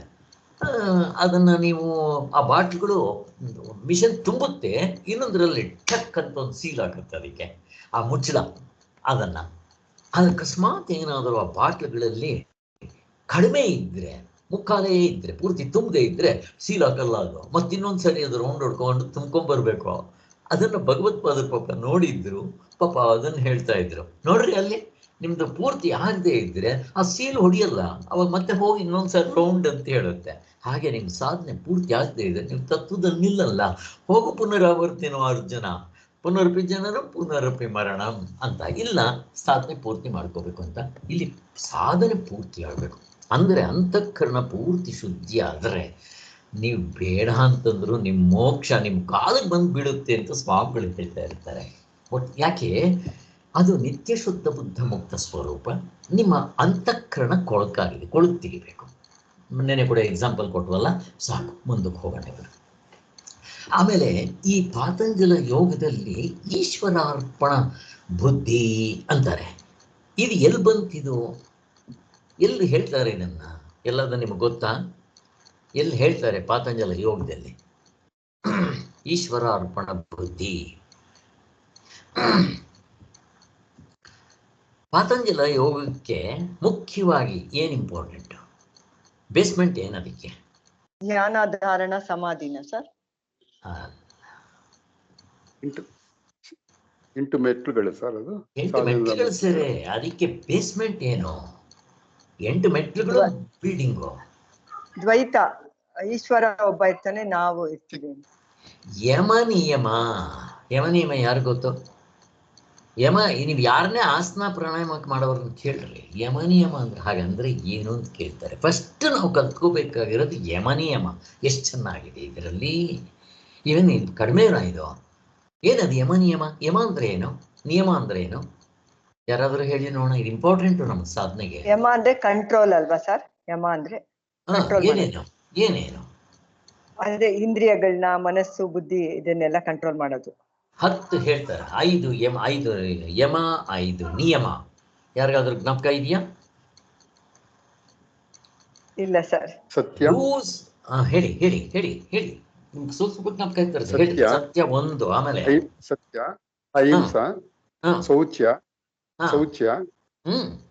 ಬರ್ಲಿ. ಇನ್ ಯಾರಾದ್ರೂ ಜ್ಞಾಪಕ ಬಂದ್ರೆ ಹೇಳಿ. ಸೇರ್ಸಿ. ಅಪರಿಗ್ರಹ ಬರ್ತಾ ಇದೆ, ಹೇಳಿ. ಅಪರಿಗ್ರಹ ಮತ್ತೆ ನೋಡ್ರಿ, ಯಮ ನಿಯಮ 5 ಯಮ, ಡೂಸ್ ಅಂಡ್ ಡೋಂಟ್ಸ್. ಇವು ಮಾಡಬೇಕು, ಬಿಕ್ಕಿರೋದು ಮಾಡಬಾರದು. ಕರ್ಮಕಾಂಡದಲ್ಲೂ ಅದನ್ನೇ ಹೇಳೋದು. ಶಾಸ್ತ್ರ ಹೇಳಿದ್ದನ್ನ ಮಾಡಬೇಕು, ಮಾಡಬಾರ್ದು ಅನ್ನೋದನ್ನು ಮಾಡಬಾರ್ದು, ಬಿಡಬೇಕು. ಹಾಗೆ ಸೊ ಯಮ ಅಂತಂದರೆ 5 ಇವು ರೂಲ್ಸ್ ಆ್ಯಂಡ್ ರೆಗ್ಯುಲೇಷನ್ಸ್. ಇದು ಯಾವ ಜಾತಿ, ಕುಲ, ಗೋತ್ರ, ದೇಶ, ಕಾಲ ಯಾವುದಕ್ಕೂ ಹೊಂದಲ್ಲ, ಎಲ್ಲ ದೇಶದವರೆಗೂ. ಆದ್ದರಿಂದ ಈ ಯಮ ಅಂತಂದರೆ ಸತ್ಯ, ಅಹಿಂಸಾ, ಬ್ರಹ್ಮಚರ್ಯ, ಅಪರಿಗ್ರಹ, ಅಸ್ಥೇಯ. ಇದು ಸತ್ಯ. ಹರಿಶ್ಚಂದ್ರನ ಜ್ಞಾಪಕ ಮಾಡ್ಕೊಂಡ್ರೆ ಸತ್ಯ ಹರಿಶ್ಚಂದ್ರ. ಅದರೆಲ್ಲ ನಾನು ಹೇಳಿದ್ದೀನಿ, ಈಗ ವರ್ಣಿಸೋಕೆ ಹೋಗಲ್ಲ. ಸತ್ಯ, ಆಮೇಲೆ ಅಹಿಂಸಾ, ಹಿಂಸೆ ಮಾಡಬಾರ್ದು. ಗಾಂಧೀಜಿ ಹತ್ರ ಎರಡೇ ಆಯುಧಗಳಿದ್ದಿದ್ದು, ಸತ್ಯ ಅಹಿಂಸಾ, ಅಷ್ಟೇ ಸಾಕು. ಪ್ರಪಂಚನ ಈ ಬೆರಳಿನಲ್ಲಿ ಅವ್ರು ಹಿಂಗೆ ಅಂದರೆ ಸಾಕು, ಅವ್ರು ಹಿಂದೆ ಬರ್ತಾ ಇತ್ತು. ಎರಡೇ ಹೇಗಿದೆ. ಆದ್ದರಿಂದ ಸತ್ಯ ಅಹಿಂಸಾ, ಬ್ರಹ್ಮಚರ್ಯ. ಇಲ್ಲಿ ಬ್ರಹ್ಮಚರ್ಯ ಅಂದರೆ ಮುಂದಕ್ಕೆ ಹೇಳ್ತಾರೆ, ಅದನ್ನು ನಾನು ಹೈಲೈಟ್ ಮಾಡ್ತೀನಿ. ಆಹಾರ ಅಂತ. ಬ್ರಹ್ಮಚರ್ಯ ಅಂದರೆ ಬರೀ ಗಂಡು ಹೆಣ್ಣಿಂದ, ಹೆಣ್ಣು ಗಂಡಿಂದ ದೂರ ಇರೋದು ಮಾತ್ರ ಅಲ್ಲ. ನಾವು ಏನೇನು ಆಹಾರ ನಾವು ಸ್ವೀಕಾರ ಮಾಡ್ತೀವೋ, ನೋಡೋದು, ಕೇಳೋದು, ಮೂಸೋದು, ಎಲ್ಲದರಲ್ಲೂ ಕಂಟ್ರೋಲ್ ಇರಬೇಕು, ಬ್ರಹ್ಮಚರ್ಯ. ಆಮೇಲೆ ಅಪರಿಗ್ರಹ, ದೇವರು ಏನು ಕೊಟ್ಟಿದ್ದಾನೋ, ಅಪರಿಗ್ರಹ ಅಂದರೆ ನನಗೇನು ದೇವರು ಕೊಟ್ಟಿದ್ದಾನೋ ಅದರಲ್ಲಿ ತೃಪ್ತಿಯಿಂದ ಇರಬೇಕು. ತೃಪ್ತಿ, ಗೊಜ್ಜಾಡಬಾರ್ದು. ದೇವ್ರು ನಾನು ಕೊಟ್ಟಿದ್ದಾನೆ, ನಾನು ಪ್ರಾರಬ್ಧ, ನಾನು ಮಾಡಿರೋದು ನಾನು ಅಷ್ಟೇ, ಅದಕ್ಕೆ ತೃಪ್ತಿಯಿಂದ ಇರಬೇಕು. ಅಸ್ಥೇಯ, ಕಳ್ತನ ಮಾಡದೇ ಇರೋದು. ಕಾಯ ವಾಚ ಮನಸ, ಯಾರ ಹತ್ರ ಏನೇನು ಕಳ್ತನ ಮಾಡಬಾರ್ದು. ಇಷ್ಟು ಯಮ. ನಿಯಮ, ಶೌಚ, ಸಂತೋಷ, ಸ್ವಾಧ್ಯಾಯ. ನೋಡ್ರಿ, ಇಲ್ಲಿ ಸ್ವಾಧ್ಯಾಯ ಬರುತ್ತೆ. ಸ್ವಾಧ್ಯಾಯ ಅಂತಂದರೆ ಯಾವುದು ಇಂಪಾರ್ಟೆಂಟಾಗಿ ನಮ್ಮ ತತ್ವವನ್ನು ತಿಳಿಸೋವಂಥದ್ದು, ಮೋಕ್ಷಕ್ಕೆ ಸಂಬಂಧಪಟ್ಟಿರೋ ಗ್ರಂಥಗಳು ಯಾವುದು? ಪಾತಂಜಲ ಯೋಗದ್ದು ಆಗಲ್ಲ, ಮೋಕ್ಷಕ್ಕೆ ಸಂಬಂಧಪಟ್ಟಿರೋದು. ಹೇಗಿದೆ ನೋಡ್ರಿ. ಆದ್ದರಿಂದ ಈ ಉಪನಿಷತ್ತುಗಳು, ಭಗವದ್ಗೀತೆ ಮತ್ತು ಈ ಸೂತ್ರ ಭಾಷ್ಯ, ಈ ಮೂರನ್ನು ಪ್ರಸ್ಥಾನತ್ರಯ ಅಂತಾರೆ. ಅದು ಶಂಕರಾಚಾರ್ಯರು ಹೇಳಿರೋದನ್ನ ಇಟ್ಕೊಂಡ್ರೆ ಮಾತ್ರ ನಿಮಗೆ ಮೋಕ್ಷ. ರಾಮಾನುಜಾಚಾರ್ಯರು ಬರೆದಿದ್ದಾರೆ, ಮಧ್ವಾಚಾರ್ಯ ಬರೆದಿದ್ದಾರೆ, ಇನ್ಯಾರೋ ಒಬ್ಬರು ಬರೆದಿದ್ದಾರೆ, ಬೇಕಾದಷ್ಟು ಜನ ಒಂದು 4-5 ಜನ ಬರೆದಿದ್ದಾರೆ. ಅದಕ್ಕೆಲ್ಲ ಭಾಷ್ಯ. ಇದು ಯಾವುದು ಮೋಕ್ಷಕ್ಕೆ ಹೆಲ್ಪ್ ಆಗಲ್ಲ, ಪಾತಂಜಲಿಗಳು ಬರೆದಿರೋದೇ ಆಗಲ್ಲ. ಆದ್ದರಿಂದ ಆಮೇಲೆ ಸ್ವಾಧ್ಯಾಯ, ಆಮೇಲೆ ಸಂತೋಷ, ಯಾವಾಗಲೂ ಸಂತೋಷವಾಗಿರಬೇಕು. ಇವುಗಳನ್ನೇ ನೀವು ಎಲ್ಲ ಕಡೆ ಅದರಲ್ಲಿ ಇದರಲ್ಲಿ ಸೇರಿಸಿ ಹೇಳ್ತಾರೆ ಅಷ್ಟೇ. ಲಾಸ್ಟ್ ಈಶ್ವರಾರ್ಪಣ ಬುದ್ಧಿ, ಏನು ಈಶ್ವರನಿಗೆ ಅರ್ಪಿಸಿ ಎಲ್ಲ ಮಾಡಬೇಕು. ಆದ್ದರಿಂದ ಕಾಯವಾಚ ಮನಸ ಏನು ಮಾಡಿದ್ರು ಈಶ್ವರನಿಗೆ ಅರ್ಪಿಸ್ಬೇಕು. ಹಾಗೆ ಆದ್ದರಿಂದ ನೀವು 13ನೇ ಅಧ್ಯಾಯ ತಗೊಳ್ರಿ, ಎಲ್ಲನೂ ಬರುತ್ತೆ ಅದರಲ್ಲಿ. ಹಾಗೆ ಸೊ ಇದು ಈಶ್ವರಾರ್ಪಣ ಬುದ್ಧಿ ಅಂತ ಅಲ್ಲಿ ಬರುತ್ತೆ. ಅದಕ್ಕೋಸ್ಕರ ಆಮೇಲೆ ಕೊನೆ 3 ಸೇರಿ ಪಾತಂಜಲ ಮಹರ್ಷಿಗಳಲ್ಲಿ ಒಂದು ಹೇಳ್ತಾರೆ ಅವರು. ಅದಕ್ಕೆ ಒಂದು ಯೋಗ ಅಂತ ಹೆಸರು ಇಟ್ಟಿದ್ದಾರೆ ಅವರು. ಯಾವ್ಯಾವುದು? ಒಂದು ಈಶ್ವರಾರ್ಪಣ ಬುದ್ಧಿ, ಆಮೇಲೆ ಇನ್ಯಾವುದು 3 ಒಟ್ಟು ಕೊನೆಯದು ಯಾವ್ಯಾವುದು? ಶೌಚ, ಸಂತೋಷ, ಸ್ವಾಧ್ಯಾಯ, ಈಶ್ವರಾರ್ಪಣ ಬುದ್ಧಿ, ಯಾವುದೋ ಇನ್ನೊಂದು 2 ಸೇರಿದ್ರೆ ಅದನ್ನು ಕ್ರಿಯಾಯೋಗ ಅಂತ ಕರೀತಾರೆ. 3 ಸೇರಿಸ್ಬೇಕು, ಕ್ರಿಯಾಯೋಗ ಅಂತ ಕರೀತಾರೆ. ಇರಲಿ, ಹೀಗೆ ಇವುಗಳಲ್ಲಿ ವ್ಯತ್ಯಾಸ ಇರುತ್ತೆ. ಅದರಿಂದ ಇಷ್ಟು ನಮಗಾಯಿತು. ಆದರೆ ಭಗವದ್ಗೀತೆಯಲ್ಲಿ ಹೇಳಿರುವ ಸಾಧಕನಿಗೆ ಈಶ್ವರ ಪ್ರಣಿಧಾನವೇ. ಇಲ್ಲೂ ಈಶ್ವರ ಪ್ರಣಿಧಾನ, ಅದನ್ನೇ ನೀವು ಏನೇ ಮಾಡಿದ್ರು ಭಗವಂತನ ಸೇರಿಸ್ಕೊಳ್ರಿ. ಆತ್ಮನಲ್ಲಿಯೇ ಚಿತ್ತವನ್ನಿಡುವುದೆಂಬುದೊಂದೇ ಸಾಧನವು, ಅದು ಇಂಪಾರ್ಟೆಂಟ್. ಪ್ರಕೃತ ಶ್ಲೋಕದಲ್ಲಿ ಸಮಾಧಿ ಎಂದರೆ ಆತ್ಮನೇ, ಅವ್ರು ಹೇಳೋ ಸಮಾಧಿ ಅಲ್ಲ. ಅಷ್ಟು ತಿಳ್ಕೊಟ್ರೆ ಬೇಕಾದಷ್ಟೇ. ಪರಮಾತ್ಮನಲ್ಲಿ ಮನಸ್ಸಿಟ್ಟರೆ ಅದು ಸಮಾಧಾನವನ್ನು ಹೊಂದುತ್ತೆ, ಹೊರತು ಕರ್ಮಫಲಗಳಲ್ಲಿಟ್ಟರೆ ಹೊಂದಲಾರದು ಎಂಬುದು ತಿಳಿಸುವುದಕ್ಕೆ ವಿಶೇಷಣವನ್ನು ಕೊಟ್ಟಿದೆ. ಇದಲ್ಲದೆ ಯೋಗವೆಂದರೆ ಇಲ್ಲಿ ಚಿತ್ತವೃತ್ತಿ ನಿರೋಧವಲ್ಲ, ಪರಮಾತ್ಮನ ಸಮಾಧಿಯಿಂದ ದೊರೆಯುವ ಜ್ಞಾನನಿಷ್ಠೆ ಮತ್ತು ಅದರಿಂದ ದೊರೆಯುವ ಪರಮಶಾಂತಿ, ಇದು ಗೀತೆಯಲ್ಲಿ ಹೇಳಿರೋದು. ಈಗ ಈ ಪ್ರಜ್ಞಾವಂತರ ಸ್ವರೂಪವನ್ನು ವರ್ಣಿಸುವುದಕ್ಕಾಗಿ ಅವರ ಲಕ್ಷಣಗಳನ್ನು ಹೇಳುವುದಕ್ಕೆ ಪ್ರಾರಂಭ ಮಾಡಿರ್ತಾನೆ.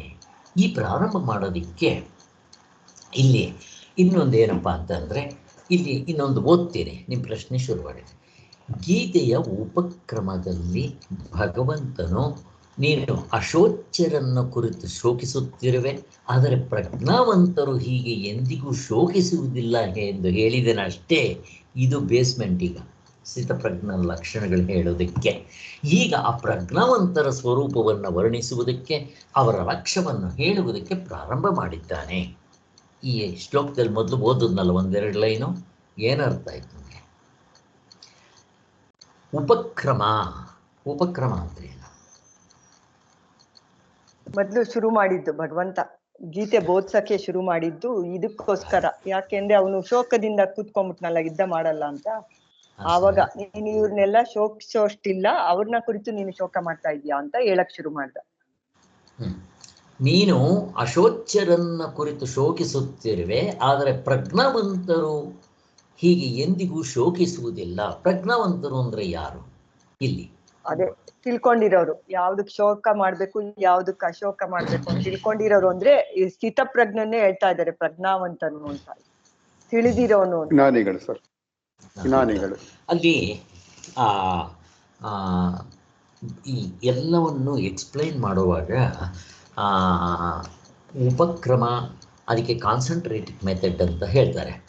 ಏನಂತ ಹೇಳ್ತಾರೆ, ನಾನು ಬೇಗ ಮರ್ತೋಗುತ್ತದು ಎರಡನ್ನ. ಸಂಗಮ ಅಲ್ಲ, ಏನದು ಕಾನ್ಸಂಟ್ರೇಟೆಡ್ ಮೆಥಡ್, ಉಪಸಂಹಾರ ಅಲ್ಲ ಉಪಕ್ರಮ. ಉಪಸಂಹಾರ ಎಂಡಿಂಗು.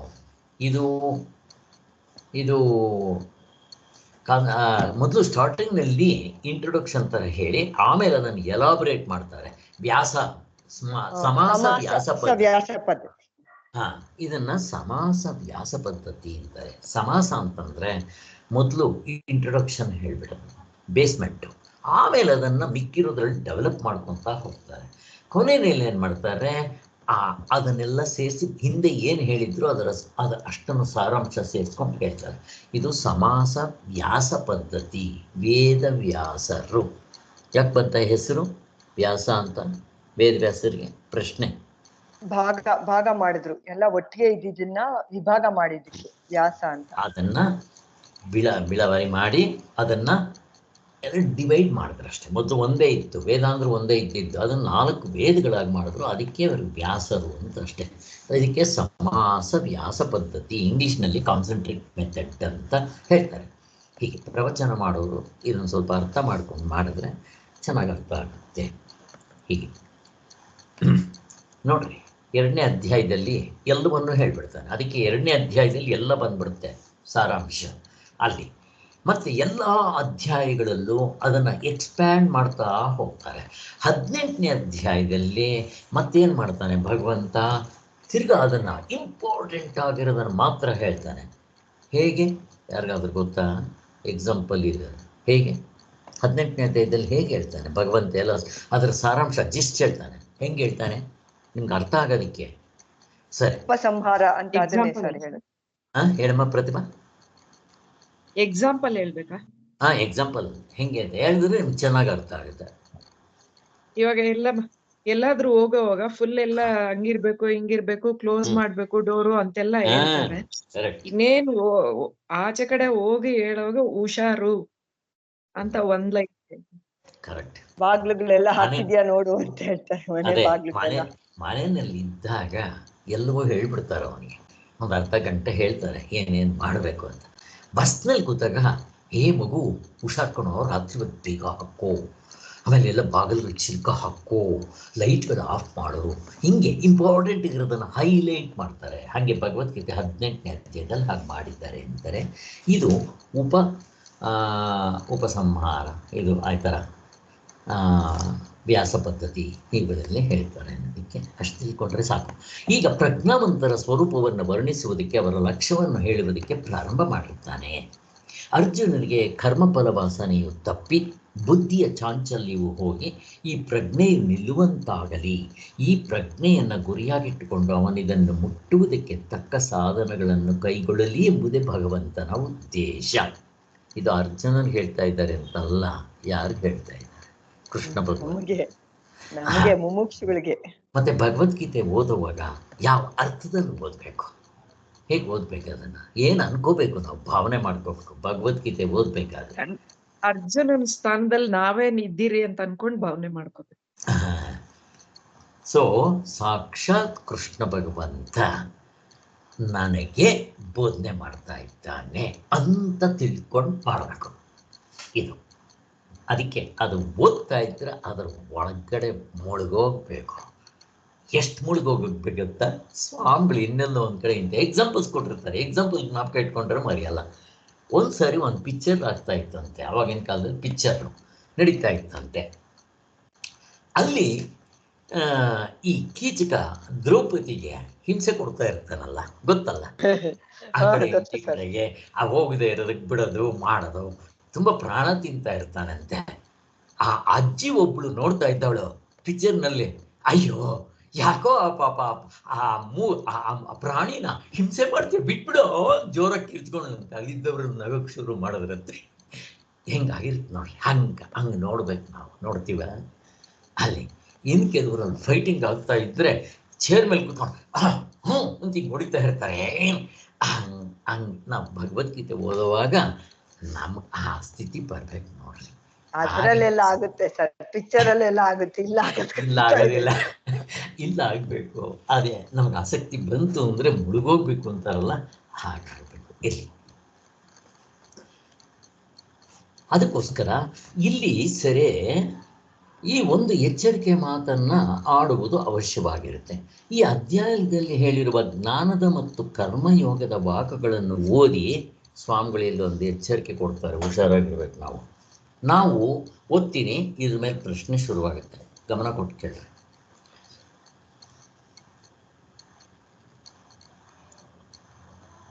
ಈ ಜ್ಞಾನದ ಮತ್ತು ಕರ್ಮಯೋಗದ ವಾಕ್ಯಗಳನ್ನು ಓದಿ ನಾವು ಜ್ಞಾನಿಗಳೆಂದು ಕರ್ಮಯೋಗಿಗಳೆಂದು ತಿಳಿದುಕೊಳ್ಳುವ ಭ್ರಾಂತಿಗೆ ಎಂದೂ ಒಳಗಾಗಬಾರದು.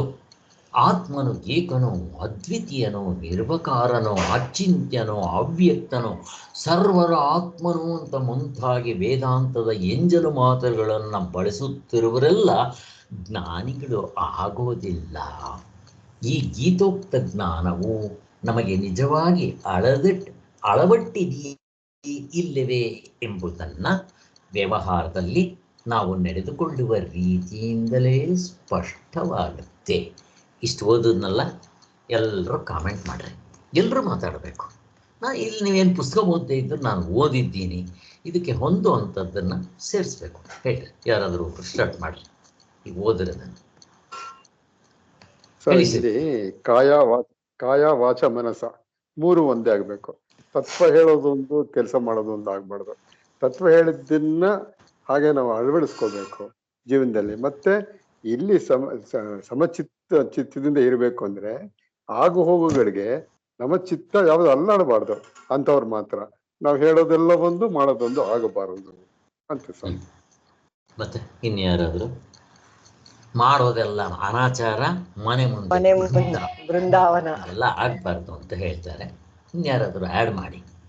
ಅದೇ ಸರ್, ಎಲ್ಲ ನಾವೇ ಜ್ಞಾನಿಗಳಾಗೋಗ್ಬಿಟ್ಟಿದೀವಿ ಅಂತ ತಿಳ್ಕೊಂಡ್ಬಿಡ್ತಾರೆ, ಈ ಮಾತುಗಳನ್ನ ಆಡ್ತಾರೆ. ಯಾಕೆಂದ್ರೆ ಏಕನು, ಅದ್ವಿತೀಯನು, ಇದೆಲ್ಲ ಪದಗಳು ಗೊತ್ತಾಗೋಗ್ಬಿಟ್ಟಿರುತ್ತೆ ಅವ್ರಿಗೆ ಮಾತಾಡಕ್ಕೆ. ಅವರು ಅದನ್ನ ನಾವು ಜ್ಞಾನಿಗಳಾಗೋಗ್ಬಿಟ್ಟಿದೀವಿ ಅಂತ ಉಪಯೋಗಿಸ್ಕೊಂಡ್ಬಿಡ್ತಾರೆ. ಅದರಿಂದ ನಾವು ಎಚ್ಚರಿಕೆಯಿಂದ ಇರ್ಬೇಕು. ನಮಗೂ ಈ ತರ ಸ್ಪಿರಿಚುವಲ್ ಈಗೋ ಅನ್ನೋದು ಬಂದ್ಬಿಡ್ತೈತೆ. ನನಗೂ ಗೊತ್ತಾಗೋಗಿದೆ, ಸಾಕ್ಷಿ ಗುರ್ತಿಸ್ಬಿಟ್ಟಿದೀನಿ ನಾನು, ನನ್ಗೆ ಗೊತ್ತಾಗೋಗಿದೆ ಜ್ಞಾನ ಅನ್ನೋ ತರ ಅನಿಸ್ಬಿಡುತ್ತೆ ನಮ್ಗುನು. ಅದಕ್ಕೋಸ್ಕರ ಇದನ್ನ ಹೇಳಿದ್ದಾರೆ, ಎಚ್ಚರಿಕೆ ಎಲ್ಲರಿಗೂ. ಓಕೆ ಓಕೆ, ಅಷ್ಟು. ಈಗ ನಮ್ಗೆ ಇವನು ಮುಕ್ತನಾಗಿದ್ದಾನ ಇಲ್ವಾ ಅಂತ ನಮಗೆ ಹೇಗೆ ಗೊತ್ತಾಗುತ್ತೆ? ಯಾರನ್ನಾದರೂ ನೋಡಿದ್ರೆ ಮಾಡಿದ್ರೆ ಇವನು ಮುಕ್ತನಾಗಿದ್ದಾನ ಇಲ್ವಾ ಹೇಗೆ ಗೊತ್ತಾಗುತ್ತೆ? ವರ್ಗಗಳಿಂದ ಲೆಕ್ಕ ಹಾಕಬೇಕು. ಹರಿಷಡ್ ವರ್ಗಗಳು ಹೇಳ್ತಿರೋದು ಕಾಮ, ಕ್ರೋಧ, ಲೋಭ, ಮೋಹ, ಮದ, ಮತ್ಸರ ಎಲ್ಲ ಇನ್ಸಿಡೆಂಟ್ಸ್ ಗಳಿಗೂ ಅದನ್ನ ಮ್ಯಾಚ್ ಮಾಡಬೇಕು. ಇದೆಯಾ ನನ್ನಲ್ಲಿ ಅಂತ ಹೇಗೆ ಗೊತ್ತಾಗುತ್ತೆ ನಿಮ್ಗೆ? ಸರ್, ಈಗ ಅದು ನಮ್ಗೆ ಒಂದಷ್ಟು ಇರುತ್ತೆ, ಇನ್ನೂ ಬೇಕು, ಅದು ಲೋಭ, ಅದು ಇನ್ನೂ ಬೇಕು ಅಂದ್ರೆ ಆಸೆ, ದುರಾಸೆ, ಒಂದು ಆತರ ಎಲ್ಲ ಒಂದೊಂದಕ್ಕೂ ಲೆಕ್ಕ ಹಾಕೋಬಹುದು ಸರ್, ಎಲ್ಲದಕ್ಕೂ. ಆಮೇಲೆ ಎಲ್ಲದಕ್ಕೂ ಕೋಪ ಮಾಡ್ಕೋಬಾರ್ದು, ಯಾಕಂದ್ರೆ ಯಾವ್ದೂನು ನಮ್ಮ ಕೈಯಲ್ಲಿ ಇರಲ್ಲ. ಮತ್ತೆ ಇನ್ನೊಂದು ಎಲ್ಲ ಅವನ ರೂಪದಲ್ಲೇ ನೋಡ್ಬೇಕು ನಾವು, ಅವಾಗ ಕೋಪನೇ ಬರಲ್ಲ. ನೀವು ರಾಜ್ಕುಮಾರನ ಕಥೆ ಹೇಳಿದ್ರಲ್ಲ, ಅವನಲ್ಲೂ ನಾನೇ, ನನ್ನಲ್ಲೂ ನಾನೇ, ನನ್ಗೆ ಯಾಕೆ ಕೋಪ ಬರುತ್ತೆ? ಆತರ ಎಲ್ಲ ಒಂದು 6 ಹರಿಷಡ್ ವರ್ಗಗಳನ್ನ ಒಂದೊಂದು ಇನ್ಸಿಡೆಂಟ್ಸ್ ಎಲ್ಲ ನೋಡ್ಕೊಂಡು ಒಂದೇ ಸರಿ ಆಗಲ್ಲ, ಅಭ್ಯಾಸದಿಂದ ಮಾಡ್ಕೋಬೇಕು. ಆಮೇಲೆ ಇನ್ಯಾರಾದ್ರೂ ಆಡ್ ಮಾಡ್ತೀರಾ ಇದಕ್ಕೆ?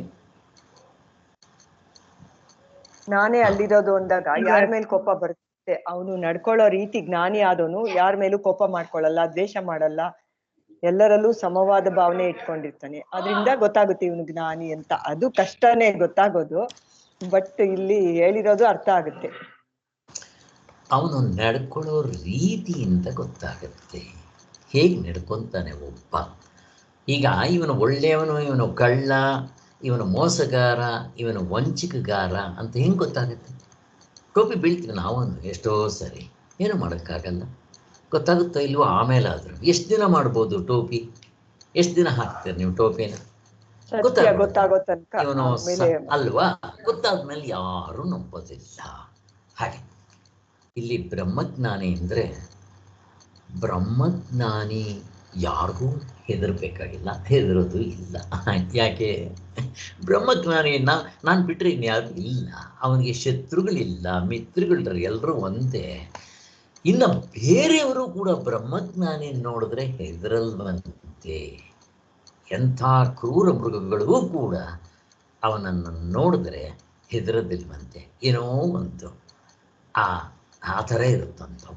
ಅದಕ್ಕೋಸ್ಕರ ಹಾಗೆ ಒಂದು ಸಾರಿ ಹರಿಹರದಲ್ಲಿ ಒಬ್ಬರು ಗುಂಡಿ ಸ್ವಾಮಿಗಳು ಅಂತ, ಸ್ವಾಮಿಗಳು ಭಗವದ್ಗೀತೆ ಓದೋದ್ರೆ ಎಲ್ಲ ಅಲ್ಲಲ್ಲಿ ಇಂಥವೆಲ್ಲ ಸಿಗುತ್ತೆ. ನಾನು ಹೇಳೋದು ನಂದು ಯಾವುದೋ ಅಲ್ಲ. ಆಗ ಸ್ವಾಮಿಗಳು ಇದ್ದಾಗ ಅಲ್ಲಿ ಅವ್ರು ಯಾವಾಗಲೂ ಗುಂಡೀಲಿ ಇರ್ತಾ ಇದ್ರಂತ ಅಷ್ಟೇ. ಗುಂಡಿ ಸ್ವಾಮಿಗಳು ಅಂತಲೇ ಹೆಸರು. ಹರಿಹರದಲ್ಲಿ ಆ ಸಮುದ್ರ ನದಿ ಹರ್ಕೊಂಡು ಹೋಗುತ್ತೆ, ಆ ದರದಲ್ಲಿ ಒಂದು ಹಳ್ಳ ತೋಡ್ಕೊಂಡು ಇರ್ತಾ ಇರ್ತಂತೆ. ಒಂದು ಸರಿ ಹುಡುಗರು ಹಾವನ್ನು ಅಟ್ಟಿಸ್ಕೊಂಡ್ಬಂದ್ರಂತೆ. ಆ ಹಾವು ಬಂದಿದ್ದೆ ಇವರಿದ್ದಿದ್ದು ಅದೇ ಒಂದು ಗುಂಡಿಗೆ ಹೋಗ್ಬಿಡ್ತಂತೆ. ಆಗ ಸ್ವಾಮಿಗಳು ಹೇಳಿದ್ರಂತೆ, ಹುಷಾರ್, ಅದ್ರ ತಂಟೆಗೆ ಬಂದಿರ, ಈಗ ನನ್ನ ಅದು ಹತೋಟಿಗೆ ಬಂದಿದೆ, ಹುಷಾರ್ ಅಂತ ಅಂದ್ಬಿಟ್ಟು ಕಳಿಸ್ಬಿಟ್ರಂತೆ. ಆ ಹಾವು ಮತ್ತೆ ಅವರು ಅದೇ ಗುಂಡಿಯಲ್ಲಿ ಅದೆಷ್ಟೋ ದಿನಗಳಿದ್ರಂತೆ. ಹೇಗಿರುತ್ತೆ ನೋಡ್ರಿ ಈಗ. ಹೀಗೆ ಅವ್ರಿಗೂ ಭಯ ಇರಲ್ಲ, ಇವರಿಗೂ ಭಯ ಇರಲ್ಲ. ಎಂಥ ಕ್ರೂರ ಮೃಗಗಳೂ ಕೂಡ ಅಲ್ಲಿ ಶಾಂತವಾಗಿರುತ್ತಂತೆ. ಇದಕ್ಕೆ ಬೇಕಾದಷ್ಟು ಎಕ್ಸಾಂಪಲ್ಸ್ ಕೊಟ್ಟಿದ್ದೀನಿ, ಇವಾಗ ಇದು ಟೈಮ್ ವೇಸ್ಟ್ ಮಾಡ್ಕೊಳ್ಳೋದು ಬೇಡ. ಇವನ್ನ ಇದರಲ್ಲಿ ಶೃಂಗೇರಿ ಮಠದಲ್ಲಿ ಅಲ್ಲಿ ಆಶ್ರಮ ಮಾಡೋದಕ್ಕೂ ಅವೇ ಬುದ್ಧನ ಜೀವನ ಚರಿತ್ರೆಗಳಲ್ಲೂ ಬೇಕಾದಷ್ಟು ಬರುತ್ತೆ, ಹಾಗೆ ಇರುತ್ತೆ. ಆದ್ದರಿಂದ ಸಾಧಾರಣವಾಗಿ ಇಂಥ ವೇದಾಂತದ ಮಾತುಗಳನ್ನು ಬಳಸ್ತಾ ಗಲಾಟೆ ಎಬ್ಬಿಸ್ತಾ ಇರೋ ವ್ಯವಹಾರದಲ್ಲಿ ಮಿಕ್ಕವರಿಗಿಂತ ಯಾವ ವಿಶೇಷ ವರ್ತನೆಯವರು ಆಗಿರೋದಿಲ್ಲ. ಈ ಶಬ್ದಜ್ಞಾನವಾಗ ವ್ಯವಹಾರದಲ್ಲಿ ಯಾವ ಪ್ರಯೋಜನವೂ ಕೊಡೋದಿಲ್ಲ, ಶಬ್ದಜ್ಞಾನ ಪ್ರಯೋಜನ ಕೊಡೋದಿಲ್ಲ. ಆದರೂ ಅವರು ಪ್ರವಚನ ಮಾಡೋದು, ಆ ಪುಸ್ತಕಗಳನ್ನ ಓದೋದು ಮಾಡ್ತಾ ಇರೋದ್ರಿಂದ ಅಷ್ಟಾದರೂ ಅವ್ರಿಗೆ ಉಪಯೋಗ ಆಗುತ್ತೆ. ಈ ಜನ್ಮದಲ್ಲಿದ್ದರೆ ಮುಂದಿನ ಜನ್ಮದಲ್ಲಾದರೂ ಉದ್ಧಾರ ಆಗ್ತಾರೆ, ಒಂದಲ್ಲ ಒಂದು ಜನ್ಮದಲ್ಲಿ. ಅದ್ರ ಬಗ್ಗೆ ಚಿಂತೆ ಇಲ್ಲ. ಏನೂ ಮಾಡದೇ ಇರೋದಕ್ಕಿಂತ ಮಾಡೋದ ಮೇಲೂ ಅಹಂಕಾರ ಇವೆ, ಹೋಗುತ್ತೆ, ಹಿಂಗೆ ಕಾಲಕ್ರಮೇಣ ಹೋಗುತ್ತೆ. ಆದ್ದರಿಂದ ಇಷ್ಟು ಹೇಳಿದ್ರು. ಈಗ ಮುಂದಕ್ಕೆ ಹೋಗೋಣ.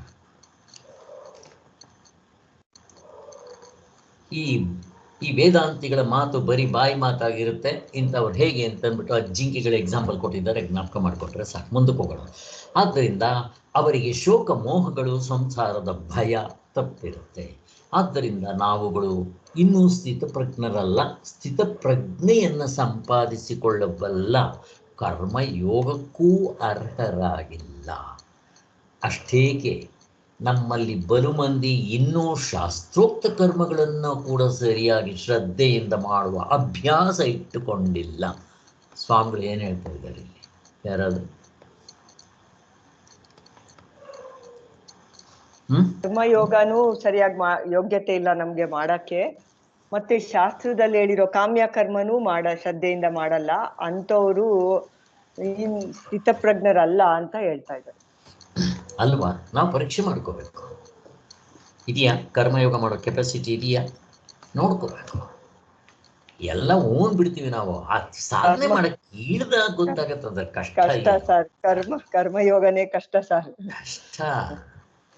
ಕರ್ಮಯೋಗ ಮಾಡ್ಬೇಕಾದ್ರೆ ಯಾವ ಗುಣ ಇದ್ರೆ ಕರ್ಮಯೋಗ ಮಾಡ್ತಾರೆ? ಸತ್ವಗುಣ ಇರ್ಬೇಕು ಸರ್. ಸತ್ವಗುಣ ಇರಬೇಕು. ಈಗ ಅರ್ಜುನನಿಗೆ ಜ್ಞಾನ ಆಗಲಿಲ್ಲ ಅಂದ್ರೆ ಅವನು ಅರ್ಜುನ ಅಂದ್ರೆ ಏನು ಅವನ ಕೆಪಾಸಿಟಿ? ನಾನು ಸತ್ವಗುಣಿ ಸರ್. ಸತ್ವಗುಣ ಸರ್. ಅವನು ಸತ್ವಗುಣ ಸೇರೆ ಈಶ್ವರದಿಂದ ಪಾಶುಪತಾಸ್ತ್ರ ತಗೊಂಡಿರ್ತಾನೆ. ಆಮೇಲೆ ಇಂದ್ರನ ವರದಿಂದ ಹುಟ್ಟಿದವನು, ಮತ್ತೆ ಧರ್ಮರಾಯನ ಅಣ್ಣ ಆಗಿದ್ದವನು, ಇವನ ಧರ್ಮರಾಯನಿಗೆ ತಮ್ಮ ಆಗಿದ್ದವನು, ಇಂದ್ರನ ವರದಿಂದ ಹುಟ್ಟಿದವನು, ಈಶ್ವರನ ಪ್ರತ್ಯಕ್ಷ ಮಾಡಿಕೊಂಡಿದ್ದ, ಅವನಿಗೆ ಈಶ್ವರನ ದರ್ಶನ ಆಗಿತ್ತು. ನಮ್ಗೆ ಆ ಯೋಗ್ಯತೆ ಇದೆಯಾ? ಯಾವ್ದಾದ್ರು ರಾಮನ್ನ ಕಂಡುಹಿಡಿತೀವ? ನಾವು ಕಂಡುಕೊಂಡಿದ್ದೀವ? ಅಷ್ಟು ಜಪ ಮಾಡಿದ್ದೀವ? ಹೇಳ್ರಿ. ನಾವು ಚೆನ್ನಾಗಿ ಕಂಪೇರ್ ಮಾಡ್ಕೋಬೇಕು. ಕಂಪೇರ್ ಮಾಡ್ಕೊಳ್ಳೋದು ಅವ್ರನ್ನ ಹೀಯಾಳ್ಸೋದಕ್ಕಲ್ಲ, ಇನ್ನೂ ಎಷ್ಟು ಕೆಳಗಡೆ ಇದ್ದೀನಿ. ಅದಕ್ಕೆ ಸ್ವಾಮಿಗಳು ಹೇಳ್ತಾ ಇದ್ದಾರೆ, ಸದಾ ನೀವು ಸ್ವೇಚ್ಛಾ ಪ್ರವೃತ್ತಿಲಿ ಇಲ್ಲದೆ ಇದ್ದರೆ ಬೇಕಾದಷ್ಟು ಆಯಿತು ಅಂತಾರೆ. ಕರ್ಮಯೋಗ ಬಿಡ್ರಿ, ಕರ್ಮಕಾಂಡದಲ್ಲಿ ಹೇಳಿರೋ ಕಾಮ್ಯ ಕರ್ಮಗಳನ್ನು ಮಾಡೋಕ್ಕೂ ಯೋಗ್ಯತೆ ಇದೆಯಾ? ನನಗೆ ಬೇಕಾಗಿರೋ ಆಸೆ ಇದೆ, ಅವುಗಳನ್ನ ದೇವ್ರಿಗೆ ಅರ್ಪಿಸ್ಕೊಂಡು ಮಾಡೋದು ಯಾವತ್ತಾದ್ರೂ ಮಾಡೋದು ಕಲ್ತಿದ್ದೀನ? ನಮ್ಮಲ್ಲಿ ಹೇಳ್ಕೊಡ್ತಾರಲ್ಲ, ನಾವು ಕೇಳೋದಿಲ್ಲ. ನಾವು ಎಲ್ಲಿದ್ದೀವಿ ನೋಡ್ಕೋಬೇಕು. ಇನ್ನು ಕರ್ಮಯೋಗ ಎಲ್ಲಿದೆ? ಭಗವದ್ಗೀತೆಯಲ್ಲಿ ಮೋಕ್ಷಕ್ಕೆ ಮೊದಲನೇ ಸಾಧನೆ ಕರ್ಮಯೋಗ. ಲೆಕ್ಕ ಹಾಕೊಳ್ಳಿ ಹೇಗಿದೆ, ನಾವು ಚೆನ್ನಾಗಿ ಅರ್ಥ ಮಾಡ್ಕೋಬೇಕಿದ್ರಲ್ಲಿ.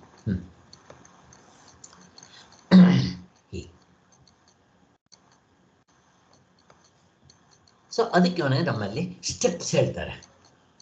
ಈಗ ಈ ಸ್ಟೆಪ್ಸ್ ಏನಾಯ್ತಿದೋ ಕರ್ಮಯೋಗ. ಕರ್ಮಯೋಗಕ್ಕಿಂತ ಕೆಳಗಿಂದ ಯಾವುದು? ಕರ್ಮಯೋಗಕ್ಕಿಂತ ಕೆಳಗಿಂದ ಕಾಮ್ಯ ಕರ್ಮ. ಕಾಮ್ಯ ಕರ್ಮ ಸರ್ ಅಲ್ಲ, ಯಾರು ನಿತ್ಯ ಕರ್ಮಗಳು. ನಿತ್ಯ ಕರ್ಮಗಳಿಗಿಂತ ಕೆಳಗಿಂದು ಕಾಮ್ಯ ಕರ್ಮ. ಕಾಮ್ಯ ಕರ್ಮಕ್ಕಿಂತ ಕೆಳಗಿಂದು ಸ್ವೇಚ್ಛಾ ಪ್ರವೃತ್ತಿ. ಇಲ್ಲ, ಕಾಮ್ಯ ಕರ್ಮಕ್ಕಿಂತ ಕೆಳಗಿಂದು ಧರ್ಮ, ನ್ಯಾಯ, ಧರ್ಮ, ನೀತಿ, ಇವುಗಳು. ಅಟ್ಲೀಸ್ಟ್ ಅವನ ಆ ಹಂತಕ್ಕೆ ಬಂದಿರಬೇಕು ಅವನು. ಸೊ ಅದಕ್ಕೆ ಧರ್ಮ. ಈಗ ಪಂಚಪಾಂಡವರು ಧರ್ಮದಿಂದ ನಡ್ಕೊತಾ ಇದ್ರು, ಮುಂದಕ್ಕೆ ಹೇಳ್ತಾರೆ ಇಲ್ಲೇ. ಆದ್ದರಿಂದ ಅಂಥವು ಧರ್ಮ. ಅದಕ್ಕಿಂತ ಕೆಳಗಿಂದು ನೆಕ್ಸ್ಟ್ ಯಾವುದು? ಧರ್ಮಕ್ಕಿಂತ ಕೆಳಗಿಂದು ಟಿಟ್ ಫಾರ್ ಟ್ಯಾಟ್. ಅವನು ಕಳ್ತನ ಮಾಡ್ದ, ಕೈ ಕಟ್ ಮಾಡೋಕು, ಅವನು ಒಂದು ಕಣ್ಣು ಉದುರಿಸ್ದ, ನೀನು ಇನ್ನೊಂದು ಕಣ್ಣು ಉದುರಿಸ್ಬಿಡ. ನ್ಯಾಯವೇ. ಅದು ಮುಂದಕ್ಕೆ ಹೋದರೆ ಇದು ಕೂಡ ಅಷ್ಟು ಒಳ್ಳೆಯದಲ್ಲ. ಆದರೆ ನ್ಯಾಯದ ದೃಷ್ಟಿಯಿಂದ ಈ ಕೋರ್ಟ್ನಲ್ಲಿ ಒಬ್ಬನು ಕೊಂದಿದ್ದಾನೆ, ಅವನಿಗೇನು ಶಿಕ್ಷೆ? ಅವನು ಕೊಂದಾಕ್ಬಿಡೋದು. ನಾವಲ್ಲ, ಕೋರ್ಟ್ನವರು ಏನಾದರೂ ಆಗಲಿ, ಅದು ರಾಜ ಮಾಡೋಕ್ಕೆ ಅವನಿಗೆ ಅಧಿಕಾರ ಉಂಟು. ಹಾಗೆ ಇದಕ್ಕೇನಂತಾರೆ? ಟಿಟ್ ಫಾರ್ ಟ್ಯಾಟ್ ಅಂತಾರೆ. ಅದರಿಂದ ಪೊಲೀಸ್ನವರು, ಕೋರ್ಟು ಇದನ್ನೇ ತಾನೇ ಮಾಡೋದು. ಅಲ್ಲಿ ಏನಾಯಿತು? ನೀತಿ, ನ್ಯಾಯ ಅಲ್ಲಿಗೆ ಬರುತ್ತೆ. ಅದಕ್ಕಿಂತ ಕೆಳಗಿಂದು ಯಾವುದು?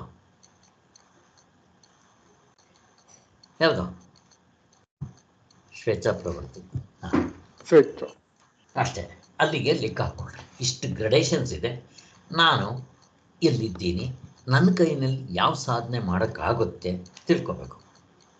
ಸರಸ್ವತಿ ಅವರು ಹೇಳ್ತಾ ಇದ್ರು, ಕರ್ಮಯೋಗ ಎಲ್ಲ ಆದಮೇಲೆ ಮತ್ತೆ ಜಪ ಗಿಪ ಎಲ್ಲ ಹೇಳಬೇಕು, ಹೇಳಾದ್ಮೇಲೆ ಮಾಡಿಬಿಟ್ಟು, ಸಾರ್ ಕರ್ಮಯೋಗ ಮಾಡೋಕ್ಕಾಗೋದಿಲ್ಲ, ಜಪ ಮಾಡೋಕ್ಕಾಗೋದಿಲ್ಲ ಅಂತ ಇದ್ರದು.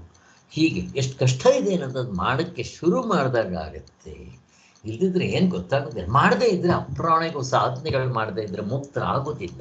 ನೀವು ಕೋಟಿ ಜನ್ಮಗಳು ಓದ್ತಾ ಇರಿ, ಹೇಳ್ತಾ ಇರಿ, ಪುಸ್ತಕ ಬರೀರಿ, ಪ್ರವಚನ ಮಾಡಿರಿ, ತತ್ವದಲ್ಲಿ ನಿಲ್ಲಕ್ಕೆ ಬರೋಲ್ಲ. ಅಷ್ಟು ಮಾತ್ರ ಗ್ಯಾರಂಟಿ. ಎಲ್ಲಿ ಇಲ್ದಿದ್ರೆ ಭಗವದ್ಗೀತೆ ಯಾಕೆ ಬೇಕಾಗಿತ್ತು? ಸಾಧನೆಗಳ ಮೂಡೆ.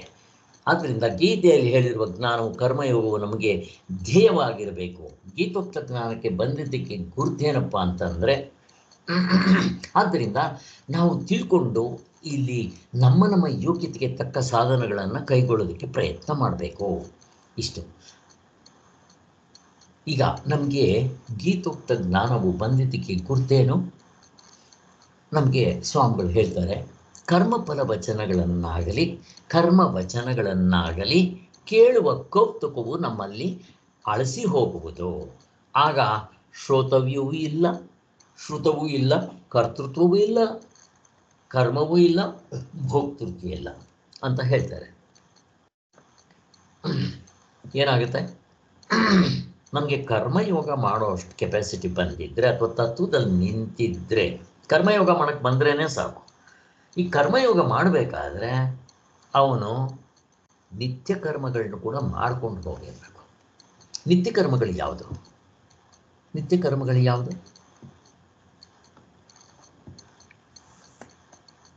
ಬೆಳಗ್ಗೆ ಏನೇನ್ ಮಾಡ್ತೀರಾ ಅದು?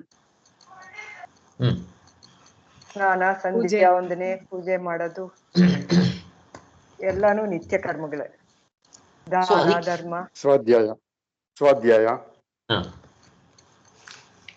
ಜಪ, ತಪಸ್ಸು, ಇಲ್ಲಿ 4 ಆಶ್ರಮಗಳನ್ನ ಹೇಳ್ತಾರೆ. ಒಟ್ಟು 8 ಆಶ್ರಮಗಳು. ಈ ಕಡೆ ವರ್ಣಾಶ್ರಮಗಳು 4. ಅದು ಅಲ್ಲಿ ಅವರವ್ರ ಕೆಲವು ಇರುತ್ತೆ, ಅವುಗಳನ್ನ ನಿತ್ಯ ಕರ್ಮಗಳು ಅಂತ ಕರೀತಾರೆ. ಅವರವ್ರು ಆ ಕರ್ಮಗಳನ್ನ ಮಾಡಬೇಕು. ಈಗ ಬ್ರಹ್ಮಚಾರಿ ಆಗಿರೋನು ಅವನು ಯಮನಿಯಮಗಳನ್ನ ಸ್ಟ್ರಿಕ್ಟಾಗಿ ಪಾಲನೆ ಮಾಡಬೇಕು. ಸನ್ಯಾಸಿ ಆದವನು ಇನ್ನೂ ಸ್ಟ್ರಿಕ್ಟಾಗಿ ಮಾಡಬೇಕು. ಗೃಹಸ್ಥನಿಗೆ ಸ್ವಲ್ಪ ಮಾರ್ಜಿನ್ ಇರುತ್ತೆ. ಗೃಹಸ್ಥಾಶ್ರಮಕ್ಕೆ ಹೋದಾಗ ಸ್ವಲ್ಪ ಸ್ಟ್ರಿಕ್ಟು, ಸನ್ಯಾಸಾಶ್ರಮಕ್ಕೆ ಹೋದ್ಮೇಲೆ ಇನ್ನೂ ಸ್ಟ್ರಿಕ್ಟು. ಇನ್ನು ಇನ್ನು ಗುರುಕುಲದಲ್ಲಿದ್ದಾಗ ತುಂಬ ಸ್ಟ್ರಿಕ್ಟ್. ಹೇಗಿದೆ ಹಿಂಗೆ ಕೆಲವು ಕಡೆ ಹಿಂಗೆಲ್ಲ ಇರುತ್ತೆ. ಗೃಹಸ್ಥಾಶ್ರಮಕ್ಕೆ ಸ್ವಲ್ಪ ಲಿಬರಾಲಿಟಿ ಕೊಡ್ತಾರೆ, ಏನಾದರೂ ಇಟ್ಕೊಳ್ಳಿ.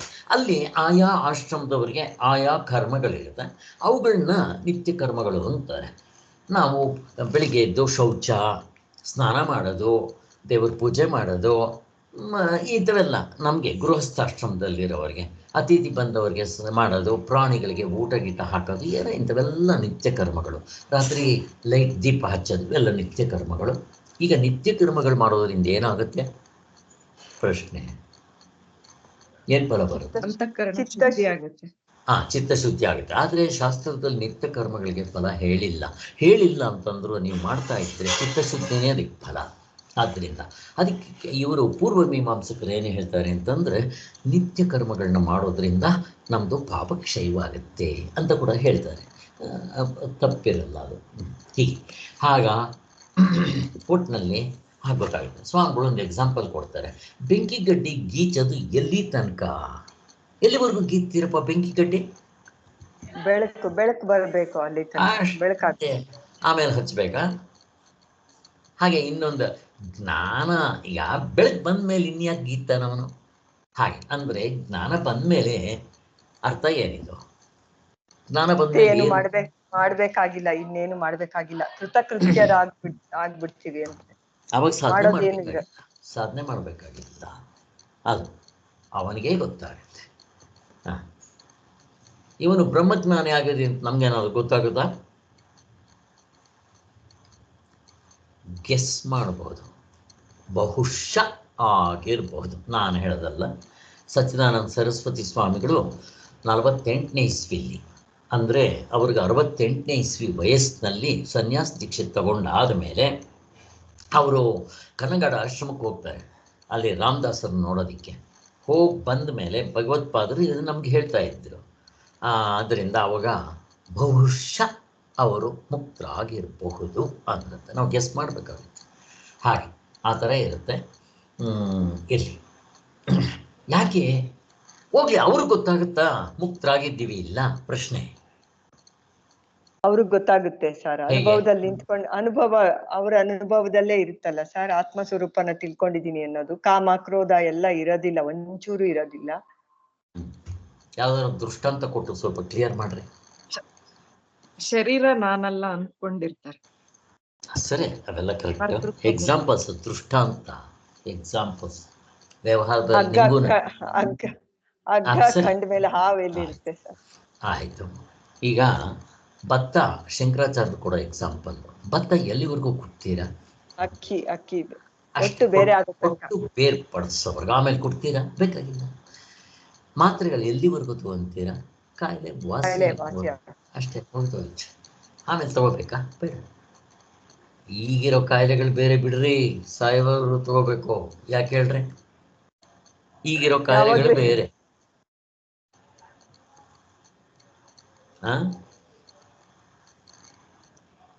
ಏನು ಶುಗರ್ ಎಲ್ಲ ಅವಕ್ಕೆಲ್ಲ ತಗೊಳ್ಳೇಬೇಕಲ್ಲ. ನಮ್ಮಲ್ಲಿ ಈಗಿರೋ ಕಾಯಿಲೆಗಳಿಗೆ ಸೈಕೋಸೊಮ್ಯಾಟಿಕ್, ಶರೀರವನ್ನು ಸೊಮ್ಯಾಟಿಕ್ ಅಂತಾರೆ. ಸೈಕೋ, ಮನಸ್ಸಿನಿಂದ ಬಂದಂಥ ಕಾಯಿಲೆಗಳು ಜಾಸ್ತಿ. ಅದಕ್ಕೆ ನಮ್ಮಲ್ಲಿ ಹೊಟ್ಟೆ ಕಿಚ್ಚು, ಹೊಟ್ಟೆ ಇರೋದು ಕೆಳಗಡೆ, ಕಿಚ್ಚು ಮಾಡೋದು ಮನಸ್ಸಿನಲ್ಲಿ. ಆದ್ದರಿಂದ ಚೆನ್ನಾಗಿ ಅರ್ಥ ಮಾಡಿಕೊಂಡ್ರೆ ಕಾಯಿಲೆ ಕಸಾಲೆ ಬರೋದಕ್ಕೆ, ಈ ದುಃಖ ಜಾಸ್ತಿ ಆಗೋದಕ್ಕೆ ಎಲ್ಲದಕ್ಕೂ ಕಾರಣ ಏನು ಅಂತಂದರೆ ಮನಸ್ಸು. ನೀವು ಮನಸ್ಸನ್ನು ಯಾವಾಗಲೂ ಸಂತೋಷವಾಗಿ, ಸುಖವಾಗಿ, ನಗ್ನಗ್ತಾ ಹ್ಯಾಪಿಯಾಗಿ ಲೀಡ್ ಮಾಡೋದು ಒಂದು ಕಲ್ತ್ಕೊಂಡ್ರೆ, ಇದು ಒಂದು ಆರ್ಟ್ ಆಫ್ ಲೀವಿಂಗ್. ಆವಾಗ ನಿಮಗೆ ಕಾಯಿಲೆ ಕಸಾಲೆ ಬರೋಲ್ಲ. ಅದಕ್ಕೋಸ್ಕರನೇ ಹೊಟ್ಟೆ ಕಿಚ್ಚುಪಟ್ಟವನಿಗೆ ಗ್ಯಾಸ್ಟ್ರಿಕ್ಕು, ಮಿಕ್ಕಿರೋದೆಲ್ಲ ಈ ಥರದ್ದೆಲ್ಲ ಮನಸ್ಸನ್ನು ಕೆಡಿಸ್ಕೊಂಡು 3 ಹೊತ್ತು ಅದಿಲ್ಲ ಇದಿಲ್ಲ ಅಂತ ಮಾಡಿಕೊಂಡು ಮಾಡೋವರಿಗೆ ಇದಕ್ಕೆ ಸೈಕೋಸೊಮ್ಯಾಟಿಕ್ ಎಲಿಮೆಂಟ್ಸ್, ಸಕ್ಕರೆ ಕಾಯಿಲೆ, blood pressure, heart attack, joint pains ಮತ್ತು ಗ್ಯಾಸ್ಟ್ರಿಕ್ ಪ್ರಾಬ್ಲಮ್ಮು, ಇವೆಲ್ಲ ಥೈರಾಯ್ಡ್ ಪ್ರಾಬ್ಲಮ್, ಇವೆಲ್ಲ ಸೈಕೋಸೊಮ್ಯಾಟಿಕ್ ಎಲಿಮೆಂಟ್ಸ್. ಅದಕ್ಕೆ ಕಾಯಿಲೆ ಬಂದಿದೆ, ಯಾಕೆ ಬರುತ್ತೋ ಗೊತ್ತಿಲ್ಲ, ಸಾಯೋವರೆಗೂ ತಗೊಳ್ರಿ. ಅದೇ ನಿಮ್ಗೊಂದು ಮೊದಲು ಹಿಂದೆ ಟೈಫಾಯ್ಡ್ ಜ್ವರ ಬಂದರೆ 15 ದಿವಸ ತಗೊಳ್ರಿ, ಮುಗೀತು. ಟಿ ಬಿ ಕಾಯಿಲೆ ಬಂತು 6 ತಿಂಗಳು 2 ವರ್ಷ ತಗೊಳ್ರಿ, ಮುಗಿದೋಯ್ತು. ಇವಾಗೆಲ್ಲ ಬರೀ 6 ತಿಂಗಳು 3 ತಿಂಗಳು ಹೀಗೆಲ್ಲ ಇರುತ್ತೆ. ಎಲ್ಲ ವಾಸಿ ಆಗುತ್ತೆ, ಇವೆಲ್ಲ ವಾಸಿ ಆಗುವಂಥದ್ದು. ಇರಲಿ, ಇಷ್ಟು ತಿಳ್ಕೊಂಡ್ರೆ ಸಾಕು. ಆದ್ದರಿಂದ ಜ್ಞಾನವು ಬಂದ ಸಮಕಾಲದಲ್ಲಿಯೇ ನಮ್ಮ ಕರ್ಮಬಂಧದಿಂದ ಮುಕ್ತರಾಗ್ಬಿಡ್ತೀವಿ, ಕೃತಕೃತರಾಗ್ಬಿಡ್ತೀವಿ. ಹೀಗಿರುವುದರಿಂದ ನಾವು ಕ್ರಮಕ್ರಮವಾಗಿ ಸಾಧನದ ಮೆಟ್ಟಲುಗಳನ್ನು ಕ್ರಮಕ್ರಮವಾಗಿ ಅರ್ತಾ ಹೋಗಬೇಕು. ಈಗ ಕರ್ಮಯೋಗ ಆಯ್ತಪ್ಪ, ನಾನು ಕರ್ಮಯೋಗ ಮಾಡ್ತಾ ಇರ್ತೇನೆ ಅಂತ ಇಟ್ಕೊಳ್ರಿ. ನೆಕ್ಸ್ಟ್ ಸ್ಟೆಪ್ ಯಾವುದು?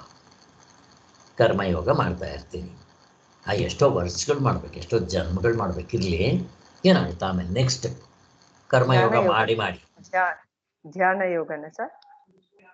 ನೆಕ್ಸ್ಟ್ ಧ್ಯಾನ ಯೋಗಕ್ಕೆ ಕರ್ಕೊಂಡು ಹೋಗುತ್ತೆ. ಧ್ಯಾನ ಯೋಗಕ್ಕಿಂತ ಮೊದಲು ನಿಮಗೆ ಏನಾಗುತ್ತೆ, ನೀವು ಕರ್ಮಯೋಗದಿಂದ ಮಾಡ್ತಾ ಇದ್ದಿದ್ದ ಕೆಲಸಗಳು ಕೂಡ ಬೇಡ ಅನ್ಸುತ್ತೆ, ಬೇಸರ ಆಗಕ್ಕೆ ಶುರುವಾಗತ್ತೆ. ಅದೇ ಮೊದಲು ನೀವು ಯೋಗ ಕ್ಲಾಸ್ಗಳು ಅವು ಇವು ಫ್ರೀಯಾಗಿ ಕಲಿಸ್ತಾ ಹೋಗ್ತಾ ಇದ್ದರೆ ಇವಾಗ ಆಸಕ್ತಿ ಇರೋದಿಲ್ಲ. ಯಾಕೆ? ನನಗಿಲ್ಲಿ ಬೇರೆ ಸಮಯ, ಅವನು ಬೇರೆ ಕೆಲಸ ಮಾಡೋದಿದ್ದಿತ್ತು, ಅವನಿಗೆ ಹೆಚ್ಚಿನ ಕೆಲಸ ಅವನಿಗೆ ಗೊತ್ತಾಗಿದ್ದರಿಂದ ಹೆಚ್ಚಿನ ಲಾಭ ಇರೋ ಕಡೆಗಿಂತ ಕಡಿಮೆ ಲಾಭನ ಬಿಟ್ಬಿಡ್ತಾನೆ. ಅವನು ಹೋಲ್ಸೇಲ್ ಮಾಡೋ ವ್ಯಾಪಾರ ಬಂದ ಅವನು ರೀಟೇಲ್ ಮಾಡೋದಿಲ್ಲ.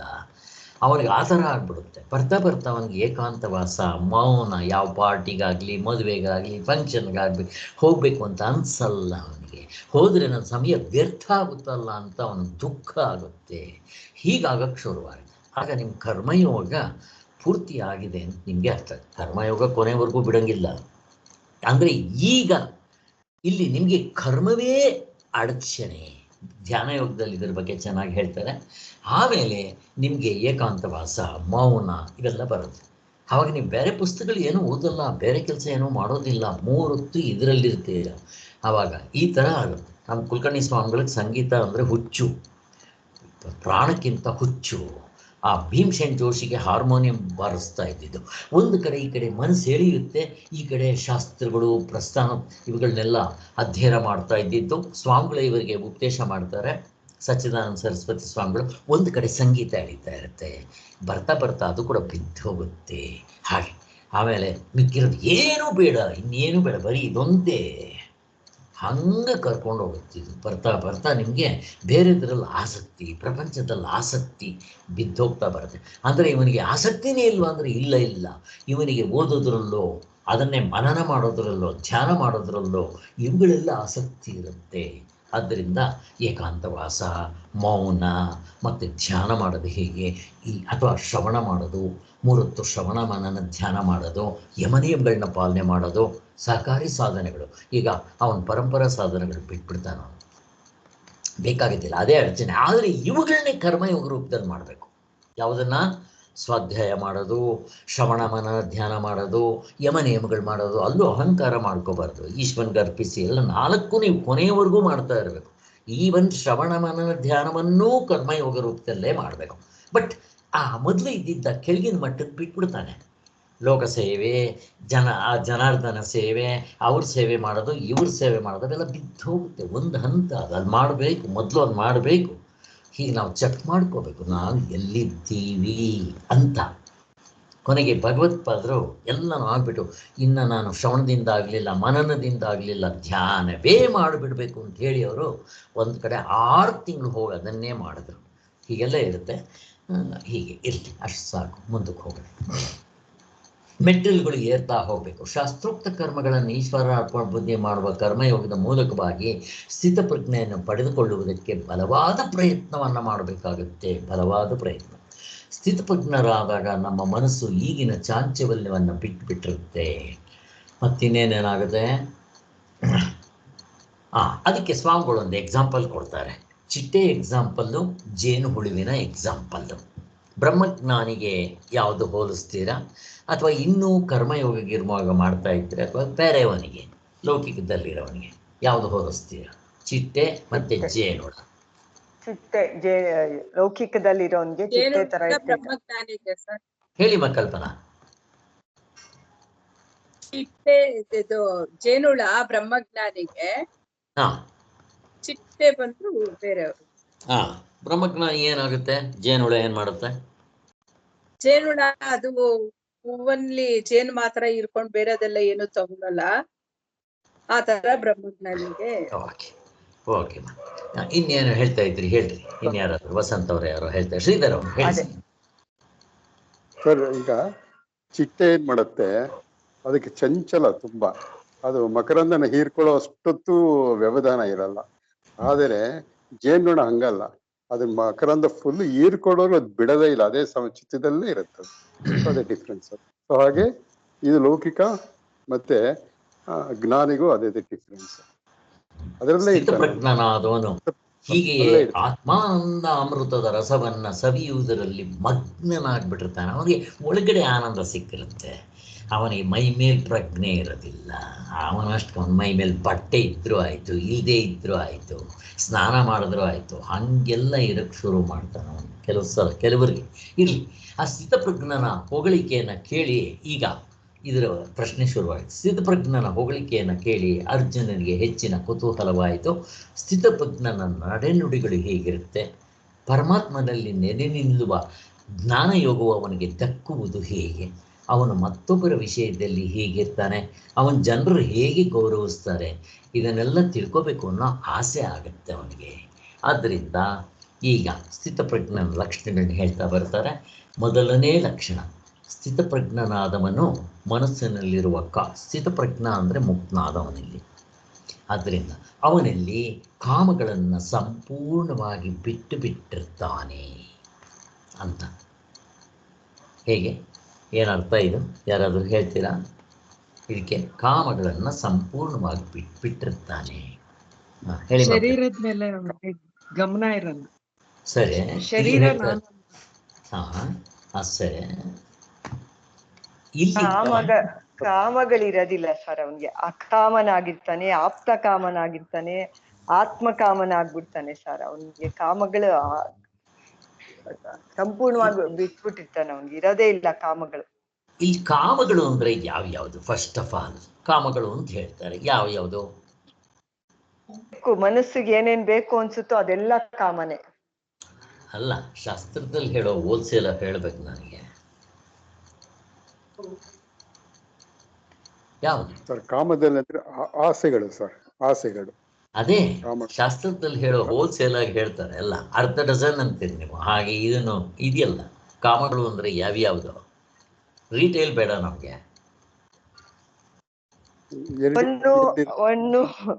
ಮಣ್ಣು, ಕಾಮ, ಕ್ರೋಧ, ಲೋಭ, ಮೋಹ, ಮದ, ಮಾತ್ಸರ್ಯ, ಅರಿಷಡ್ ವರ್ಗಗಳು. ಹರಿ ಅಲ್ಲ, ಅದು ಅರಿಷಡ್ ವರ್ಗಗಳು ಇವೆ. ಒಂದೊಂದಕ್ಕೂ 100 ಜನ ಮಕ್ಕಳು, ಮರಿಮಕ್ಕಳು, ಎಷ್ಟು ಬೇಕಾದರೂ ಮಾಡ್ಕೊಳ್ರಿ. ಇವು ಸಂಪೂರ್ಣವಾಗಿ ಬಿಟ್ಟು ಹೋಗಿರುತ್ತೆ. ಇದರ ಅರ್ಥ ಏನು? ಬಿಟ್ಟು ಹೋಗಿರುತ್ತೆ ಅಂದ್ರೆ ಏನರ್ಥ? ಕಾಮಗಳೇ ಇರೋದಿಲ್ಲ ಅವನಿಗೆ, ಅಕಾಮನಾಗೋಗಿರ್ತಾನೆ, ಆಪ್ತ ಕಾಮ. ಸರಿ, ಅವೆಲ್ಲ ಹೇಳಿದ್ರೆ ಅಲ್ಲ. ಇಲ್ಲಿ ಇನ್ಯಾರಾದ್ರೂ ಇದನ್ನು ಹೈಲೈಟ್ ಮಾಡ್ತೀರಾ? ಕಾಮಗಳು ಸಂಪೂರ್ಣವಾಗಿ ಬಿಟ್ಟು ಹೋಗಿರುತ್ತದೆ. ಇದ್ರ ಬಗ್ಗೆ ಕಾಮೆಂಟ್ ಮಾಡಬೇಕು. ನಾನೇ ಎಲ್ಲ ಕಡೆನೂ ಇರೋದು, ಆತ್ಮನೇ ಎದುರುಗಡೆ ಇರೋನು ಅವನೇ ಅಂದ್ಮೇಲೆ ಯಾವ ಕಾಮ ಇರುತ್ತೆ ಅವನಿಗೆ? ಅದಲ್ಲ ಇಲ್ಲಿ ನನ್ನ ಪ್ರಶ್ನೆ. ಕಾಮಗಳು ಮೊದಲು ಇದ್ದು, ಹಾವು ಮೊದಲು ಇದ್ದು ಆಮೇಲೆ ಬಿಟ್ಟು ಹೋಗುತ್ತಾ? ಪ್ರಶ್ನೆ. ಇಲ್ಲ ಇಲ್ಲ ಇಲ್ಲ, ಅಷ್ಟೇ ಬೇಕಾಗಿರೋದಿಲ್ಲ. ಮತ್ತೇನಿಲ್ಲಿ? ನಾನು ಅಂತ ಶರೀರ ಇಟ್ಕೊಂಡು ನಮ್ಗೆ ಕಾಮಗಳು ಬಂದಿದೆ, ಆತ್ಮನಲ್ಲಿ ಇಲ್ಲ ಕಾಮ ಅಂತ. ಹಾಗಲ್ಲ. ಅಂತಃಕರಣದಲ್ಲಿ ಇವುಗಳ ಸ್ಥಳ ಎಲ್ಲಿ? ಕಾಮಕ್ರೋಧ ಲೋಭ ಮೊಹಮ್ಮದ್ ಮಾತ್ಸರ್ಯಗಳ ಅಂತಃಕರಣ. ಈಗ ನಮ್ಗೆ ಅಂತಃಕರಣದಲ್ಲಿ ಇದೆ, ಎಲ್ಲವೂ ಇದೆ, ನಾವೇ ನೋಡ್ಕೋಬಹುದು. ಇದೆ, ತಾಂಡವಾಡ್ತಾ ಇದೆ, ಇನ್ನೇನಂತೆ. ಈಗ ಅವನು ಮುಕ್ತನಾದವನಿಗೆ ಅವು ಓಡಿಸ್ಬೇಕಾ ಅವನು, ಅಥವಾ ಅದನ್ನು ಸುಟ್ಟಾಕ್ಬೇಕಾ, ಏನ್ ಮಾಡ್ಬೇಕು? ಅಂದಿಲ್ಲ, ಹಿಂದಿಲ್ಲ, ಮುಂದಿಲ್ಲ, ನಾನು ಎಂದೆಂದೂ ಇಲ್ಲ, ನನಗೆ ಮಾತ್ರ ಅಲ್ಲ ಯಾರ್ಯಾರಿಗೂ ಇಲ್ಲ ಅಂತ ಅವನಿಗೆ ಜ್ಞಾನ ಗೊತ್ತಾಗುತ್ತೆ. ಅದು ಇಂಪಾರ್ಟೆಂಟ್. ಶರೀರವೂ ಅಷ್ಟೇ, ಪ್ರತಿಯೊಂದು ಅಷ್ಟೇ. ಸಾಮಾನ್ಯವಾಗಿ ನೋಡಿದರೆ ಮನಸ್ಸೆಂದರೆ ಕಾಮಗಳ ಕಂತೆ ಆಗಿರುತ್ತೆ. ಮನಸ್ಸಿನಲ್ಲಿ ಕಾಮಗಳು ಇರುತ್ತವೆ ಎನ್ನುವುದಕ್ಕಿಂತ ಮನಸ್ಸೇ ಕಾಮಗಳು ಅಂದರೆ ಸಲ್ಲುತ್ತೆ. ಆ ಕಾಮ ಬಂದಾಗ ನಾವೇ ಕಾಮರಾಗ್ಬಿಡ್ತೀವಿ, ಕಾಮರಾಜ್ಯರಾಗ್ಬಿಡ್ತೀವಿ. ಅದಕ್ಕೆ ಕಾಮಣ್ಣ ಕಟ್ಟಿಕೆ ಯಾಕೆ ಅದನ್ನು ಹೇಳಿರೋದು? ಏನು ಆ ಹಬ್ಬದ ಏನು ಮಹಿತ್ಮ ಹೇಳ್ರಿ. ಕಾಮಣ್ಣನ ಹಬ್ಬ ಬಂದ್ರೆ ಎಲ್ಲ ಅದನ್ನ ಸುಡ್ಬೇಕು, ಕಾಮಗಳನ್ನೆಲ್ಲ ಸುಡ್ಬೇಕು ಅಂತ ಎಲ್ಲಾ ವಸ್ತುಗಳನ್ನ ತಗೊಂಡ್ ಬಂದು ಹಾಕಿ ಸುಡ್ತಾರೆ ಸರ್. ಹಾಗೆ. ಸೊ ಸುಡೋದು ಅಂದ್ರೆ ಅರ್ಥ ಏನಿಲ್ಲ, ಇಲ್ದಂಗ್ ಮಾಡ್ಕೊಬೇಕು. ತಪಸ್ಸಂದ್ರೆ ಏನರ್ಥ? ಸುಡೋದು ಅಂತಾನೆ ಅರ್ಥ. ಸುಡೋದು ಅಂದರೆ ಬೆಂಕಿ ಮೇಲೆ ಕೂತ್ಕೊಳ್ಳೋದಲ್ಲ. ಕೆಲವರು ರಾಕ್ಷಸರು ಪಂಚಾಗ್ನಿ ವಿದ್ಯೆ ಮಾಡ್ತೀವಿ ಅಂತೇಳಿ ಬೆಂಕಿ ಮಧ್ಯದಲ್ಲಿ ಕೂತ್ಕೊಂಡು ತಪಸ್ ಮಾಡೋದು, ಇದಲ್ಲ. ನಾವು ಮಾಡೋ ಸಾಧನೆಗಳೇ ತಪಸ್ಸಾಗಬೇಕು. ಅವು ನಮ್ಮ ಪಾಪಗಳನ್ನ ಎಲ್ಲ ಸುಟ್ಟು ಭಸ್ಮ ಮಾಡುತ್ತೆ ಅಂತಾರೆ. ತಪಸ್ಸಂದರೆ ಸುಡೋದು ಅಂತಲೇ ಅರ್ಥ. ಆದ್ದರಿಂದ ನಮ್ಮಲ್ಲಿರೋ ಈ ಕಾಮಕೋದುಗಳನ್ನೆಲ್ಲ ಸುಟ್ಟು ಭಸ್ಮ ಮಾಡಬೇಕು ಅಂತ ಗೌಣಾರ್ಥದಲ್ಲಿ ಹೇಳೋದು. ನಾವು ಕಂಡುಕೊಂಡ್ರೆ ಅವು ಅಂದಿಲ್ಲ ಹಿಂದಿಲ್ಲ ಗೊತ್ತಾಗುತ್ತೆ. ಮನಸ್ಸೆಂದರೆ ಕಾಮಗಳು, ಇಷ್ಟ ಆಯ್ತಲ್ಲ ಎನ್ನುವುದಕ್ಕಿಂತ ಮನಸ್ಸೇ ಕಾಮಗಳು ಎಂದರೆ ಸಲ್ಲುತ್ತೆ. ಈ ಕಾಮಗಳು ಅನಂತವಾಗಿರುತ್ತವೆ. ಇದರಲ್ಲಿ ಎರಡು ಥರ, ವ್ಯಕ್ತವಾಗಿರುತ್ತೆ, ಅವ್ಯಕ್ತವಾಗಿರುತ್ತೆ. ಯಾವೆಲ್ಲವನ್ನೂ ಸಂಪೂರ್ಣವಾಗಿ ಸ್ಥಿತಪ್ರಜ್ಞನು ಅವನಿಗೆ ಇರದೇ ಇಲ್ಲ. ಅವನು ಆತ್ಮನಲ್ಲಿಯೇ ಆತ್ಮನಿಂದ ತುಷ್ಟನಾಗಿರ್ತಾನೆ. ಹಾಗಂದ್ರೆ ಏನು? ಆತ್ಮನ್ನೇ ಕಾಮಿಸ್ತಾನೆ ಅಂತ. ಅದರಿಂದನೇ ತೃಪ್ತಿ ಪಟ್ಕೊಂತಾನೆ. ಬೇರೆ ತೃಪ್ತಿ, ಹೊರಗಿನ ವಸ್ತುಗಳಿಂದ ತೃಪ್ತಿ ಬೇಕಿಲ್ಲ ಅವನಿಗೆ. ಆತ್ಮನಿಂದನೇ ತೃಪ್ತಿ ಪಟ್ಕೊಳ್ತಾನೆ ಅಂತ. ಏನೋ ಹೇಳ್ತಾ ಇದ್ರಮ್ಮ ಪ್ರತಿಭಾ, ಹೇಳಿ. ಅದೇ ಆತ್ಮಕಾಮ, ಅದನ್ನೇ ಆಪ್ತ ಕಾಮನ ಆಗ್ತಾನೆ. ಆಮೇಲೆ ಕಾಮಾಗ್ಲೇ ಇಲ್ದೇ ಇರೋಂಗ ಆಗ್ತಾನೆ. ಇಲ್ಲಿ ಆತ್ಮನ್ನೇವ ಆತ್ಮನ ತುಷ್ಟ. ಈಗ ನಾವು ಆತ್ಮನ ಯಾವುದರಿಂದ ತಿಳ್ಕೋಬೇಕು? ಆತ್ಮನಿಂದಲೇ ತಿಳ್ಕೋಬೇಕು, ಬೇರೆ ದಾರಿ ಇಲ್ಲ. ಹೇಗಿದೆ? ಅದರಿಂದ ನೇರಾದ ಅನುಭವ ಏನದು? ಆತ್ಮನೇ. ಆತ್ಮನ್ನೇವ ಆತ್ಮನ ತುಷ್ಟ. ಆತ್ಮನಿಂದ ಆತ್ಮನನ್ನ ಅನುಭವಿಸ್ತಾನೆ. ಎಲ್ಲ ಹೇಳೋದಿದೆ. ಆತ್ಮನಲ್ಲಿಯೇ ಆತ್ಮನಿಂದ ತುಷ್ಟನಾಗಿರ್ತಾನೆ. ನಮಗೆ ಜನರಲ್ ಆಗಿ ಪ್ರಪಂಚದ ಮೇಲೆ ಮೋಹ, ನಾನು ನನ್ನದುದ್ರ ಮೇಲೆ ಎಲ್ಲ ಹೋಲ್ಸಲ್ ಇದು. ನಾನು ನನ್ನದು, ನಮಗೆ ನನ್ನ ಮೇಲೆ, ನನ್ನ ಶರೀರದ ಮೇಲೆ, ನನ್ನ ಗುಣದ ಮೇಲೆ, ನನ್ನ ಯೌವನದ ಮೇಲೆ, ನನ್ನ ವಿದ್ಯೆ ಮೇಲೆ, ನನ್ನ ಕರ್ಮದ ಮೇಲೆ, ನನ್ನ ಎಲ್ಲದ್ರ ಮೇಲೂ ನಾನೇ ಸಂಪಾದನೆ ಮಾಡಿದ್ದು. ಜೊತೆಗೆ ನನ್ನದು ಹೆಂಡತಿ, ಮಕ್ಕಳು, ಮನೆ ಮಠ, ಇದ್ರ ಮೇಲೆ ಮೋಹ ಇರುತ್ತೆ. ಅದು ನಾವು ಇವಾಗ ಏನು ಮಾಡಬೇಕು? ಹೊರಗಡೆ ಪ್ರಪಂಚದ ಮೇಲೆ, ನನ್ನ ಮೇಲೆ, ಇವುಗಳ ಮೇಲಿರೋ ಮೋಹ ತೆಗೆದು ಪರಮಾತ್ಮನ ಇಡಬೇಕು. ಸೊ ನಾವು ಇವಾಗ ಕಾಮಾತ್ಮರಾಗಿರ್ತೀವಿ. ಅದಕ್ಕೋಸ್ಕರ ಕಾಮಣ್ಣನ ಅದಾಗಿರ್ತೀವಿ. ಈಗೇನು ಮಾಡಬೇಕು? ಆತ್ಮಕಾಮರಾಗಬೇಕು. ನನಗೆ ಮೋಕ್ಷವೇ ಬೇಕು, ಪರಮಾತ್ಮನೇ ಬೇಕು, ನನಗೆ ಈಶ್ವರನೇ ಬೇಕು, ನನಗೆ ರಾಮನೇ ಬೇಕು ಅನ್ನೋ ಆಸೆ ಫಸ್ಟ್ ಡೆವಲಪ್ ಮಾಡ್ಕೋಬೇಕು. ಆತ್ಮಕಾಮನಾದವನು ಆಪ್ತ ಕಾಮನಾಗ್ಬಿಡ್ತಾನೆ. ಎಲ್ಲ ಕಾಮಗಳು ಒಟ್ಟಿಗೆ ಸಿಕ್ಬಿಡುತ್ತೆ. ಯಾವುದು ಒಂದನ್ನು ಪಡೆದರೆ ಎಲ್ಲವೂ ಸಿಗುತ್ತೋ ಹಾಗೆ ಅವನು ಆಗ್ಬಿಟ್ಟಾಗ ಅವನು ತುಂಬ ತೃಪ್ತಿಯಿಂದ ಇರ್ತಾನೆ. ಅವನು ಕಾಮಗಳೇ ಇರೋದಿಲ್ಲ. ಅವಾಗ ಅವನು ಆತ್ಮಕಾಮನಾಗ್ಬಿಡ್ತಾನೆ. ಆತ್ಮನಲ್ಲೇ ಇದ್ಬಿಡ್ತಾನೆ ಅಂತ ಅಷ್ಟೇ. ಕಾಮಗಳಿಗೆ ವಶ ಆಗೋದಿಲ್ಲ. ಈಗ 2-3ನೇ ಲಕ್ಷಣವನ್ನು ಹೇಳ್ತಾ ಇದ್ದಾರೆ. ಅವನಿಗೆ ದುಃಖವು ಬರುವುದೆಂದು ತಳಮಳಗೊಳ್ಳೋದಿಲ್ಲ. ಸುಖ ಬರುತ್ತೆ ಅಂತ ನಿರೀಕ್ಷೆಯಿಂದ ಮನಸ್ಸು ಚಂಚಲವಾಗುವುದಿಲ್ಲ. ಇದರರ್ಥ ಏನು? ಅವನು ಒಳ್ಳೆಯಾದರೆ ಹಿಗ್ಗೋದಿಲ್ಲ, ಕೆಟ್ಟದಾದರೆ ಕುಗ್ಗೋದಿಲ್ಲ. ಹೀಗೆ ವಿಷಯಗಳ ಕಾಮವಿಲ್ಲದೆ ಸುಖ ದುಃಖಗಳಿಂದ ಏರುಪೇರನ್ನು ಪಡೆಯದೆ ಇರ್ತಾನೆ. ಇದನ್ನು ಯಾರಾದರೂ ಎಕ್ಸ್ಪ್ಲೈನ್ ಮಾಡಿ. ಅದೆಲ್ಲ ಆಗಮಾಪಾಯಗಳು ಅಂತ ಗೊತ್ತಾಗ್ಬಿಟ್ಟಿರುತ್ತೆ, ಬಂದು ಹೋಗುವಂಥದ್ದು ಅಂತ. ಅಲ್ಲ, ಒಳ್ಳೇದಾದ್ರೆ ಹಿಗ್ಗೋದಿಲ್ಲ, ಕೆಟ್ಟದಾದ್ರೆ ಕುಗ್ಗೋದಿಲ್ಲ. ಅಂದ್ರೆ ಅವನ ಮನಸ್ಸು ಸಮಾಧಾನವಾಗಿರುತ್ತೆ. ಇದು ಮಾಡ್ಬೇಕಾದ್ರೆ ನಾವು ಸಾಧನೆಯಲ್ಲಿ ಏನ್ ಮಾಡಿದ್ರೆ ನಮ್ಗೆ ಇದು ಬರುತ್ತೆ? ಕರ್ಮಯೋಗ. ಕರ್ಮಯೋಗದಲ್ಲಿ ಹೇಗೆ ಬರುತ್ತೆ? ಸಮತ್ವ ಬುದ್ಧಿ, ಸಮತ್ವಂ ಯೋಗ ಉಚ್ಯತೆ ಅಂತ ಭಗವಂತ ಹೇಳ್ತಾನಲ್ಲ. ಅದಕ್ಕೋಸ್ಕರನೇ ಇಲ್ಲಿ ನನ್ನ ಮನಸ್ಸು ಏರುಪೇರಾಗಬೇಕಾದ್ರೆ ಕಾರಣ ನಾನು ನನ್ನದು ಎರಡು ಬಿಟ್ಬಿಟ್ಟಿರ್ತೀರಲ್ವಾ, ಇನ್ಯಾಕಾಗತ್ತೆ?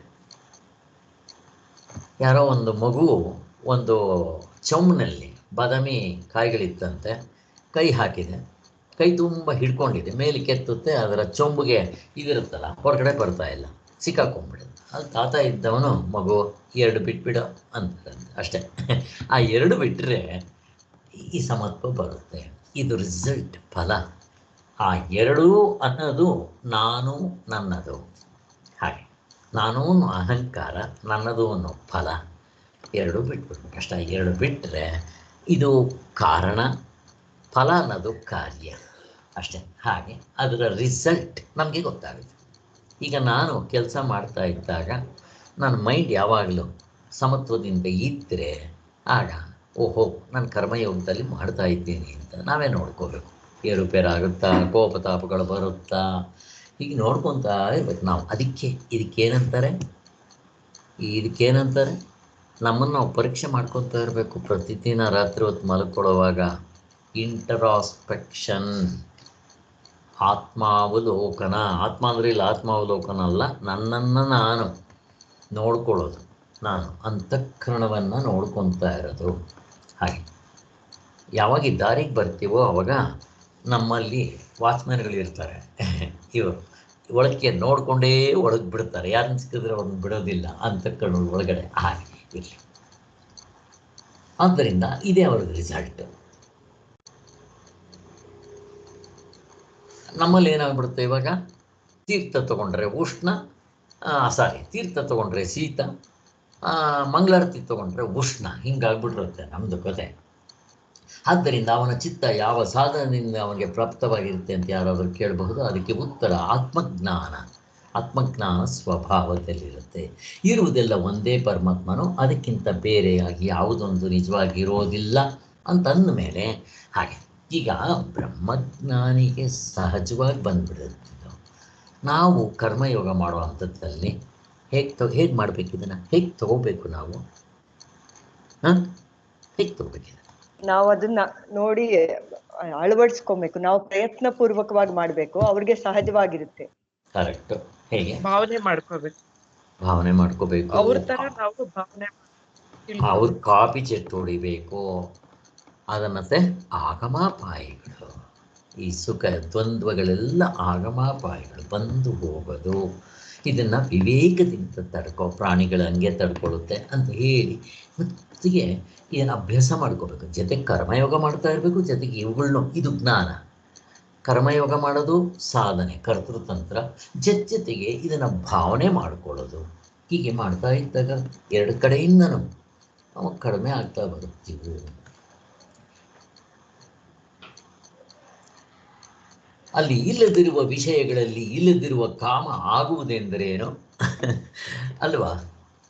ಈಗ ವಿಷಯಗಳಿದೆಯಾ, ಆಬ್ಜೆಕ್ಟ್ಸ್ ಇದೆಯಾ? ಇಲ್ಲ. ಆಬ್ಜೆಕ್ಟ್ಸ್ ಇಲ್ಲದೆ ಇದ್ಮೇಲೆ ಅದರ ಕಾಮ ಮಾಡಿ ನೋಡ್ರಿ, ಒಂದಕ್ಕೂ ನಮ್ಮ ತಿಳ್ಕೊಂಡಾಗ ಏನು ಇಲ್ವಲ್ಲ, ಮತ್ತೆ ತಿರ್ಗ ನಮ್ಗೆ ಯಾಕೆ ಬರುತ್ತೆ? ಅದೇ ಇರೋದು, ನಮಗೆ ವಿಷಯಗಳು ಸತ್ಯವಾಗಿರುತ್ತೆ. ಆದ್ದರಿಂದ